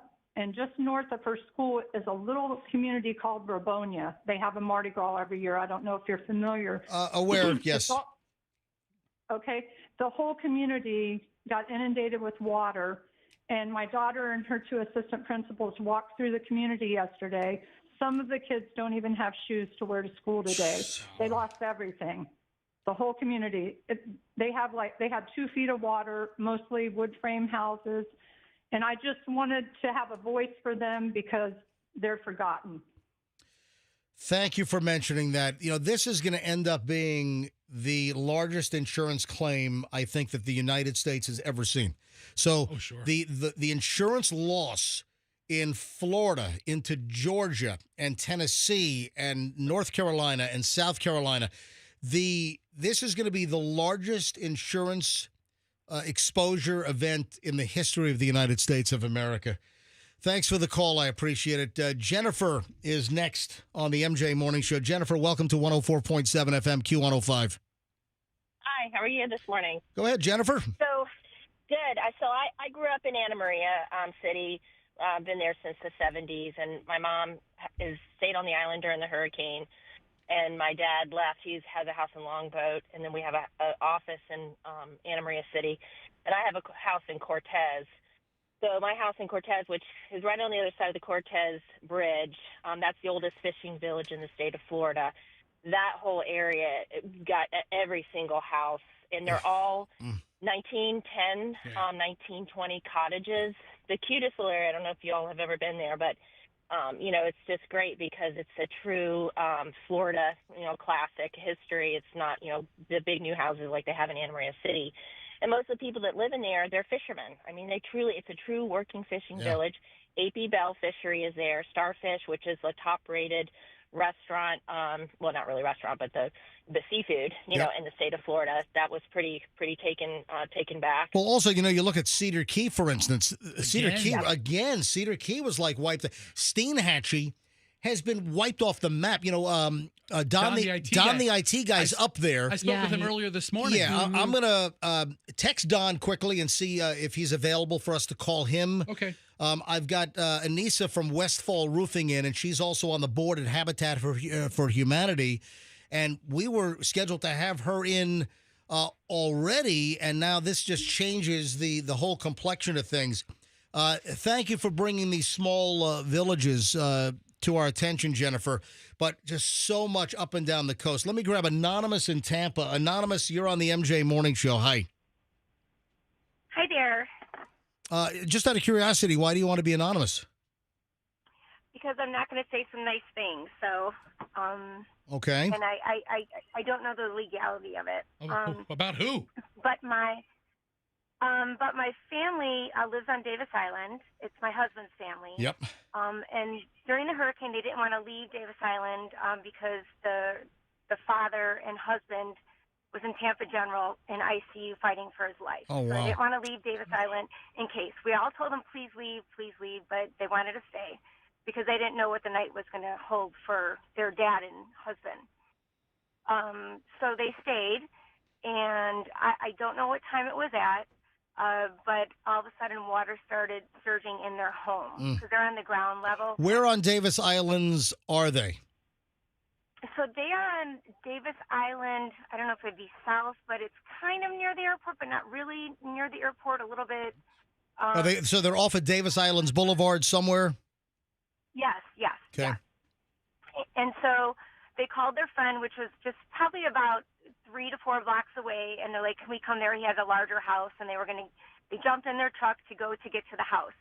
But the water surged in so quickly, like it was coming up to their doors. So they had to just find a place to pull in a driveway. So they pulled in this driveway. It was a very steep driveway, so it was great because it helped them get out of the water. So it was my 80-year-old aunt, my 17-year-old cousin, my husband's cousin, the wife and the husband, and also 2 dogs. So I do say that was a lot. But they grabbed everything and tried to get to their friend's house. But they had to get out because the water was rising so quickly. So they went to this home on Baltic Avenue, a very large home, a prestigious home. Went in there, and the husband asked, hey, I'm so sorry to do this. I would never do this, but I'm fearful because all the generators are kind of going off in the water, and I don't want my, pretty much mother-in-law to get, electrocuted. So I just wanted to get them out of the water because it was rising so quickly. Okay. Is there anything you could do to help? And the gentleman said, no, I'm allergic to dogs. There's nothing I can do. Oh, the guy turned them away? Yes. See, I would have, if someone is escaping and I would have let anyone in my front door. Yeah. I know, and it's not like this is a Tuesday afternoon where there's like strangers coming to your door. They were worried about their lives. And this guy didn't let them in, nor did this man offer towels because they were soaking wet. He didn't offer towels. He didn't offer water. Wow. Listen, I think that's the exception. Yeah. Most people will bend over backward to help in a time of need. The generosity, the outpouring that we've already seen. Unfortunately, apparently, he sounds like a really crappy neighbor. I got to say, MJ, sometimes in times of really high stress, people act reprehensible. Or some people shut down and they don't know what to do. They can't process I'm not trying to make an excuse for the guy, but he may not have been in a place to process the information either. Anonymous, what is the status of the what? Hold on, go ahead. Oh no. So not only that, it's all over social media because the daughter was posting, these people won't leave. They're squatting. They won't leave my thing. Wait, hold on. The daughter of the homeowner was bitching at your family for trying to get help? Yes. Calling your family squatters? Oh, my God. Jeez. Okay, all right. And to top them all off, I know you say people worry about a crisis. This man is a physician. He should know how to deal with a crisis. Oh, my God. Okay. All right. All right. And listen, and what is the status of your relative at the TGHICU? We're picking him up today. All right, so he's stabilized. Well, there you go. ICU to being released? Well, he's coming home on hospice, so I wouldn't say. Oh, okay. Oh, All right, okay. so it's a little less amazing. It's a hospice situation. All so. right. Listen, Anonymous, thank you for airing your grievances with us. All right. I'm sorry you had that experience. That's awful. Thank you, Anonymous. Emery, and then we gotta. Well, let me finish these calls quickly, folks. Be very brief if you can, because we got to take a break. And then I've got Anissa from Westfall in the studio. Obviously, tons of need for roofing help at this point. Westfall, a great sponsor here on the MJ Morning Show, and then also Habitat for Humanity. Emery in Tampa, Emery MJ Morning Show, welcome. Hey, good morning. Hey, really quick, MJ, and you might not know this, especially for you, the way you described it with your vehicle. Yep. If you don't want to go through the insurance, or somebody is, wants to take the chance on not filing a claim, the best thing you should do is go down to a place like Harbor Freight Tools, buy yourself a set of ramps to drive the front of your car up on. Get on Amazon and buy what they call Saltaway. Okay, they use it for boats all the time. Okay, and it mixes with the water. You want to get underneath your car, especially the way you described your vehicle. At a minimum, you need to get underneath your car and spray Saltaway all underneath your car, and get it really good. And you might even consider taking your car to a shop and having the back part of your exhaust taken off, where the catalytic converter, because if that water got into your catalytic converter, it's going to corrode it and destroy it. Okay. So, that is Emery. That is amazing advice. You know what? If anyone can help me with the undercarriage, I don't mind driving anywhere. If anyone, well, Tampa would be a little more convenient. I mean, but listen, we're not looking if there's anyone, and I don't care what it costs, just let me know. If there's anyone in automotive that can help me clean the underside of the car, instead of running all over the place and buying ramps, if I can just find somebody locally, any automotive place that can help me clean the underside of this BMW X5. And maybe assess, because I'm going to call the dealer. I'm gonna call the insurance company, because I want to lay. But the car's working fine, no faults. Electronics are fine. No water got into the car. It was just not. If it got into the exhaust pipe, MJ, it's in the muffler and the. I realize that's that. all going to corrode. That's stuff you don't even see that Right. insurance knows about. Listen, I used to work in a tire shop. I'll give it a look. I got a couple of jacks at the house. You stay away. I got a couple of jacks at the house and a high pressure hose. Yeah, stay away from my car. I'm happy to help. I'll give you a really good price. Dude, I don't want to. I wouldn't let you wheel my trash cans down to my curb. I'll do that too if you need me. All right. So seriously, if anyone can help me with my car, just to check it out, and I'll give it a look-see. All right. Let me give it a look-see. Right. Anyone that can just take a look, because believe me, this is on my list of things to do, and I wasn't even thinking about. I at least know what a catalytic converter is. All right, listen.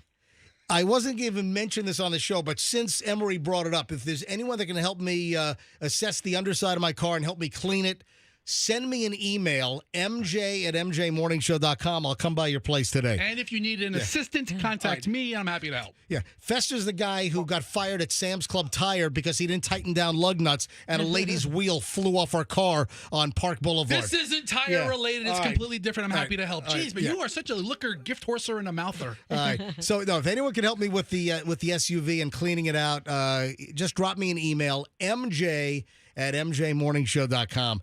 Emery, thanks for the call, buddy. Good information. Let me grab Kelly in Valrico. Kelly, MJ Morning Show, good morning. Hey, good morning. So, I've been thinking, what the hell are people supposed to do with their mattresses that are just completely ruined? Yeah, put it out at the curb. The county, the cities they're going to be sending out dump trucks. I mean, they're going to be. How long is it going to take to get everything picked up? Oh, it's going to be weeks. It's going to be a while. It'll be, I bet you, 3 weeks or a month to get everything picked up around the Tampa Bay area. Landfills, the dumps are going to be just slammed, obviously. Yeah, Kelly, you're in Hillsborough County. They're going to have services that are going to be collecting all this debris. It's going to be a hell of an operation. This is a major undertaking, but just put it on Facebook Marketplace and just say, I accidentally peed the bed. Yeah, not from put from a non-smoking home on it. Yeah, That's exactly. what my wife looks for. Kelly, good luck. Yeah, but all these heavy things, you don't have to take it to the dump. You just take it to the curb, and your municipality will pick it up. Yeah, this is extenuating circumstances. Yeah. Philippe in Dade City. Hi, Philippe. Hey, MJ. There's a No Prep Kings drag racer in NOLA that is collecting stuff as we speak now to bring to Florida, I'm guessing to the Tampa Bay area. You know, he's a real popular drag racer, and he's collecting a bunch of stuff in NOLA to bring down here to Florida. So, it's Scott Taylor Motorsports. I got to say, when Louisiana's been hit by storms, I remember we had massive fundraisers for Katrina, and it's amazing how different parts of the country supports other parts in times like this. So you said Scott Taylor Motorsports? Yes, sir. All right, thank you, Philippe. Gail in Newport Richey. Then I'll grab Chef Ray, take a break, and then we're back with Anissa from Westfall Roofing and Habitat for Humanity. Gail in Newport Richey. Hi, Gail. Hi, MJ. Real quick, some disaster relief assistance. Newport Richey Recreation and Aquatic Center on Van Buren Avenue in Newport Richey is offering free laundry services and showers. All right, so free laundry services. Again, give me the name again in Newport Richey. Where's this, Gail? Newport Richey Recreation Center and Aquatic Center on Van Buren Road. It's right off of Main Street in Newport Richey. All right, Gail, thank you very much. It's good information. I appreciate that. Let me grab Chef Ray in Seminoles. Chef Ray, you're on the MJ Morning Show. Hi. Hey, good morning, guys. Hi. Just wanted to do an extra shout out for all those. I don't know what the company is. It's ARCE. They're the tree trimming companies. Yep. You see them all out there. They're studs. Those guys are out there killing it. Duke Energy, same thing. A lot of appreciation. I'm very appreciative to Tico because our power never went out. My street was 4 feet underwater. On my end of the street, everything's underground, but wires feed to the underground. And we had some flickers, but we never lost Tico. Thank you, Chef Ray. Yeah, the linemen. What about all the power company assistance from other states? But keep in mind, a lot of the other states that would be coming to help us, they were hit as well. So it's just such a dramatic line of effects with this storm. Thank you, Chef Ray. I tell you, the old Tampa dog track is a staging area for all these emergency vehicles and big electric trucks, and they're here to help. All right, 9:31 at the MJ Morning Show. Quick break, and then we're back with Westfall Roofing, Anissa, and Habitat for Humanity in the studio. We'll grab more of your phone calls. I still have just a laundry list of things that I didn't get to. Fester, on my street, I know of 6. I mean, we're talking immediate neighbors. 6 cars. 8 cars. 8 cars destroyed within just a couple of houses of my house. Yeah, when I went to pick you up that morning on West Shore Boulevard, there was 4 cars stranded in the intersection. And then literally neighbors' cars in their garages. 2 next door, 2 across the street, 1 on the other side of me, 3 just 2 houses down. Destroyed. The cars are totaled. So, all right, 9:31 at the MJ Morning Show. Back in minutes. Zero res.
Professor, I was just going down the list here because I kind of made a note of like people that I know personally, and then I have not even remotely been able to get back to all of the people that I know that have reached out to me between Thursday night, Friday, and this whole weekend. I have over 300 texts and voicemails, and I've been trying to get back to everyone.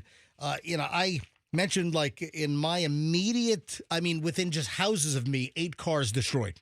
Wow. So South Tampa, Beach Park, and there were 2 Teslas in the house across the street from me. And in the garage, again, the Teslas are destroyed. They're gone because those were low to the ground and they had water up to the steering wheel inside. So those cars are wrecked. Luckily, those didn't catch on fire. What caused the Tesla Model S one street over to burst into flames and take the entire house down? I've got 2 across the street from me that did not. So again, there are 8 cars within just a couple of houses of mine that the cars are totaled. We've got friends at Paso Grill. Yeah. Their house was in good shape. House was built up nicely, but they had 3 or 4 cars destroyed at Paso Grill, and multiply that by hundreds and thousands. Of people in this area. Yeah. I'm just Paso Grill, multiply it by thousands, and then go ahead and roll all through the Tampa Bay area. But then look at parts of the country that are completely unprepared for a hurricane. I mean, you look at clapboard houses in central Georgia that have no business being in a heavy windstorm that have been around for 100 years. All the way into the Carolinas with the mountains and the valleys, and it's awful. All right, let me just make a quick mention here of a couple of things. We brought this up during the course of the show, but we have listener turnover. The scavengers are rolling through the neighborhoods. Again, these are good people. They're just trying to, Well, then don't call them scavengers. Right, call them scrappers. Scrappers. Yes, all right, When you say they are scavengers, good. I think of I'm bad people. I think of like vultures. Yeah, because and that would go to hate vultures. landfill if it doesn't like this. This is good. They're good. Look, yes, they're good. midnight last night, there were scrappers driving through the neighborhood. There are things you're going to throw out that other people can use and make a couple of bucks off the of. scrappers are rolling through, and these are decent people. They're just picking up junk that's been put at the your prized possessions that are prized possessions that are now at the curbside. If you put something out and a scrapper doesn't circle your neighborhood, put it on Facebook Marketplace. It'll be gone in an hour. I put some stuff out. It was gone. I had one thing gone in 7 minutes. What'd you put out? Air compressor. I would have come by for that. Yeah, but it was underwater. I took the control. I had an air compressor for my tires. Blow out the carburetor on that thing. This thing was it was a Campbell Houseman. It served me well for 20 years. All right. I bought a refurb to begin with, and it was perfect. I'll buy another one for $179. I've gotten a couple of questions regarding 2 subjects. Yes. 1. Yes. The Red Lobster table. Gone. Oh no. Yeah. Back to the ocean. Yeah. So the red circle of life. The Red Lobster Largo booth and table were in the garage. with 20 inches of water, 18 inches of water. That's gone. You know, let me tell you what Michelle did. Michelle called our buddy Dave Wearmouth. Yeah. And Dave Wearmouth, longtime friend, master carpenter, and he said, yeah, call my buddy at Early Bird Dumpsters. So Michelle got in early, and he got a 10-yard dumpster to our driveway Friday morning. I mean, it was fast. So she got in early with Early Bird? Was it Friday morning or maybe it was Saturday? It's all a blur to me. Friday morning was the radio show morning. Yeah. That you and I were out there standing on the street corner waiting for a ride. I think it arrived. No, it arrived Friday afternoon. Okay. So we got in early. We had a 10-yard dumpster brought to the driveway, and we had just a lot of stuff. Anything important in the garage we brought into the house. But listen, the Red Lobster booth. You could have called a couple of guys. It's a casualty. I mean, it's piece of history. That's what all the lobsters say that have been eating at Red Lobster over the years. Second thing, and I need you to work on this today. Yeah. Contact. Let me give this guy a plug. He's a small operator. Early Bird Dumpsters.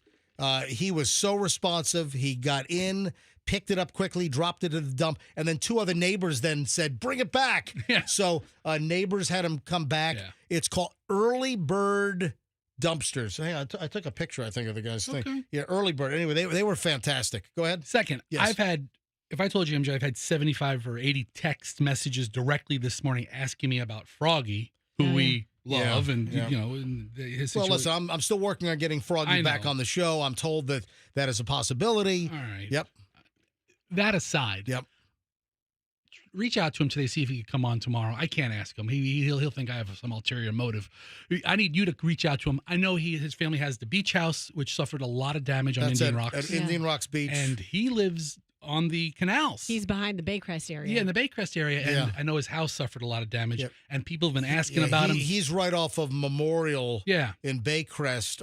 He's on the canal. Mm-hmm. And I heard that Froggy had 3 feet of water in his house. I've gotten a ton of text messages. A bunch of listeners still love and care about him. And we all do. I know. Well, if there's an opportunity for him to come on and talk about it a little bit, it's real life stuff that people What if his stash got wet? I mean, you could dry that out. Yeah, probably. I mean, you could. It's flour. You're right. I will reach out to Froggy. Absolutely. I have been texting with him this weekend, so I did text with Froggy. So, all right, let me bring in Anissa.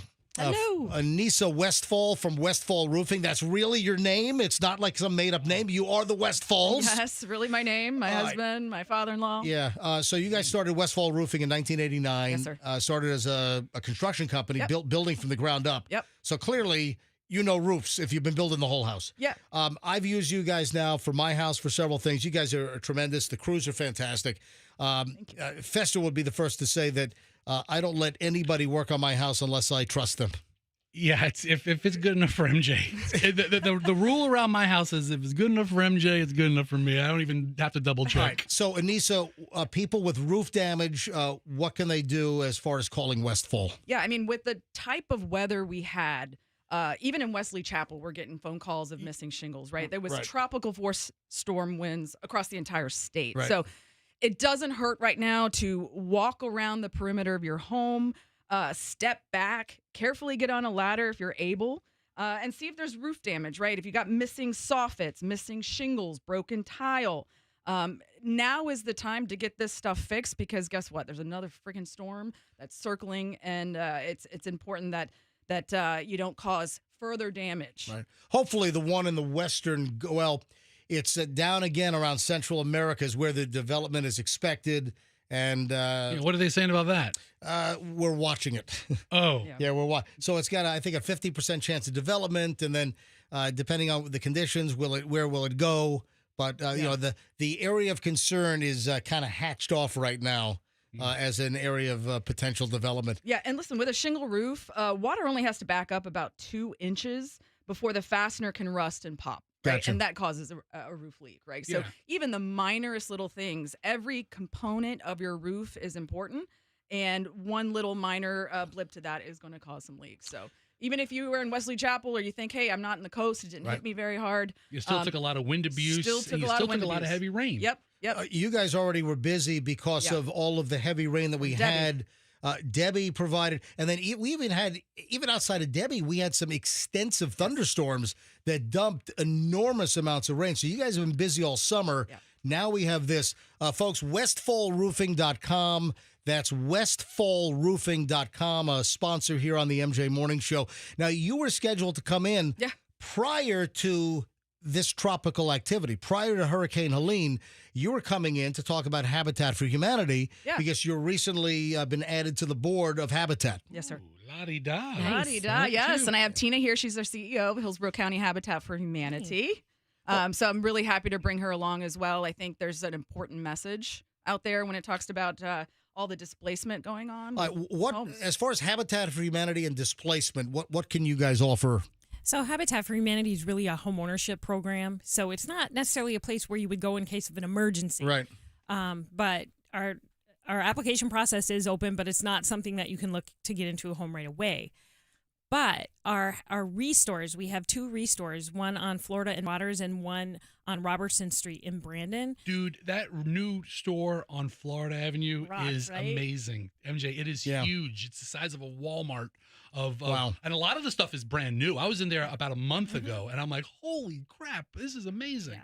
So there's new. You used to have the store on Hillsborough Avenue, and that was that store was packed to the gills. I used to go there maybe once every 6 months. It's a fire hazard. It was. That's why we're like, we got to get out of here. But you know, when I needed a 4-foot slab of marble, I went there and I found it. It was perfect. Yeah. But this new store that you have on Florida Avenue it's a destination. It really is. So obviously you're a destination for people that need items. Yeah, it's appliances, good, furniture, good prices, home goods of any kind. Yes, and then you also prices. It's kind of cyclical because then you aid in the cycle of helping Habitat for Humanity build homes and funding their operation. Absolutely. But so much of the stuff is still brand new. It's over. We were there looking at. I'll tell you, we were looking at flooring. We went to flooring stores, and then somebody's like, "You should go to Habitat for Humanity." And we went there, and they had pallets of the same kind of flooring we're looking for a third of the price. Well, there you go. And I'm like, okay, this might be a thing. A lot of people are going to need help. So the Habitat for Humanity store, the resale store, the restore, it's called the Restore, and that again, the address is 8247 North Florida Avenue. Gotcha. And then there's one on Robertson, south of Bush, south of the Krispy Kreme on Florida Avenue. If it's a Krispy Kreme, Fester knows anything within 2 miles of that place. My GPS is set to all of the Krispy Kreme locations, and I use that as landmarks. And it sounds like Fester's been bird dogging your place for since you opened. Yeah. Good to know. I have. It's a great store. Well, and I think what's important to reinforce, right, is that 100% of the proceeds go towards your local community, right? Right. Some of the other big, Salvation, the good, there's they're massive conglomerate organizations. I had a great experience with Habitat because when I bought my lot in 2001 in South Tampa, where I am now, before I built, before we knocked down the old house, we called in Habitat, and crews came in and gutted the place. And the windows and doors were fairly new in this old house. You guys took everything out, and the interior, there's some newer appliances inside. So Habitat just came in and emptied the whole thing out. That's huge for us because you're helping build homes for other low-income families that need help. And listen, full disclosure, I got a tax deduction. Sure, that's great. That's okay. Right. And that's also, awesome. you kind of lighten my debris charge at the dump. So, but it goes both ways. Everybody's helping everybody. And I felt good helping people out. So, I'm a transparent guy. So I'm gonna tell the whole story. Why don't you bring your transparent ass up to the Restore someday and you and I go shop? I mean, it's an amazing store. It really is. You know what? Let's floor the parking lot. Let's do that. You know what? Anything else? You donate all the old studio stuff in here. Nobody want this. Anything else you want to hit quickly as far as your company, Westfall Roofing or Habitat? Well, it's relative to Westfall Roofing, right? Look, we're going to be really busy. We're very grateful for our partnership with MJ. We've been around since 1989. We've got a good presence here in the Bay Area. Beware scammers. Yes. You're going to have the roofer scammers coming around. Yes. I mean, so what's really rampant right now is you've got guys that pass a Florida roofing test and they qualify other folks to do roofing, and it makes them look legit. Right? So it's guys from out of town saying, hey, I'm a sales guy. I've got a crew. Who can I connect to that's going to use your license number? So even though they may seem legit, right, they may be qualified off of someone else's license. So do your homework, right? Make sure they're local. I mean, you guys have competitors that you're friendly with. Yeah, there are absolutely. There's going to be a lot of work going around here. There's good contractors and there's bad contractors, and I'm here to help decipher the two. So westfallroofing.com, westfallroofing.com. Tell them you heard them on the MJ Morning Show, and Westfall is here to help. And also, anyone that pops up wanting a deposit in cash, no, you know. Yeah, you might never see them again. You don't give deposits in cash. Door, telling you anything about insurance, right? Like, I can get you a tarp for free. We bill your insurance. If it's too good to be true, it probably is. What if they want you to pay in Bitcoin? We had a guy that wanted to pay us with his vintage car. Oh, listen, okay, hold on now. Depends on the vintage. Trade a vintage car for a roof. Yeah, we thought about it. Depends on the vintage car. Exactly. Anything else? I mean, no, sir. Just stay safe, Tampa Bay. We're here for you. Oh, you don't have to call me sir. We're friends. Actually, you do. Keep it up. Okay, Yes, sir. Yes, sir. I'll say yes, sir, to Fester. Yes, sir, All right, your Highness. Your Highness. Yes, Your Highness. No, just stay safe out there. Westfall Roofing is there to help. All right, thank you. Appreciate it. We got to roll, folks. My thoughts and prayers go out to everyone that's affected. We're going to get through this, and we'll be back tomorrow on the MJ Morning Show on Q105. And obviously, let's be careful out there.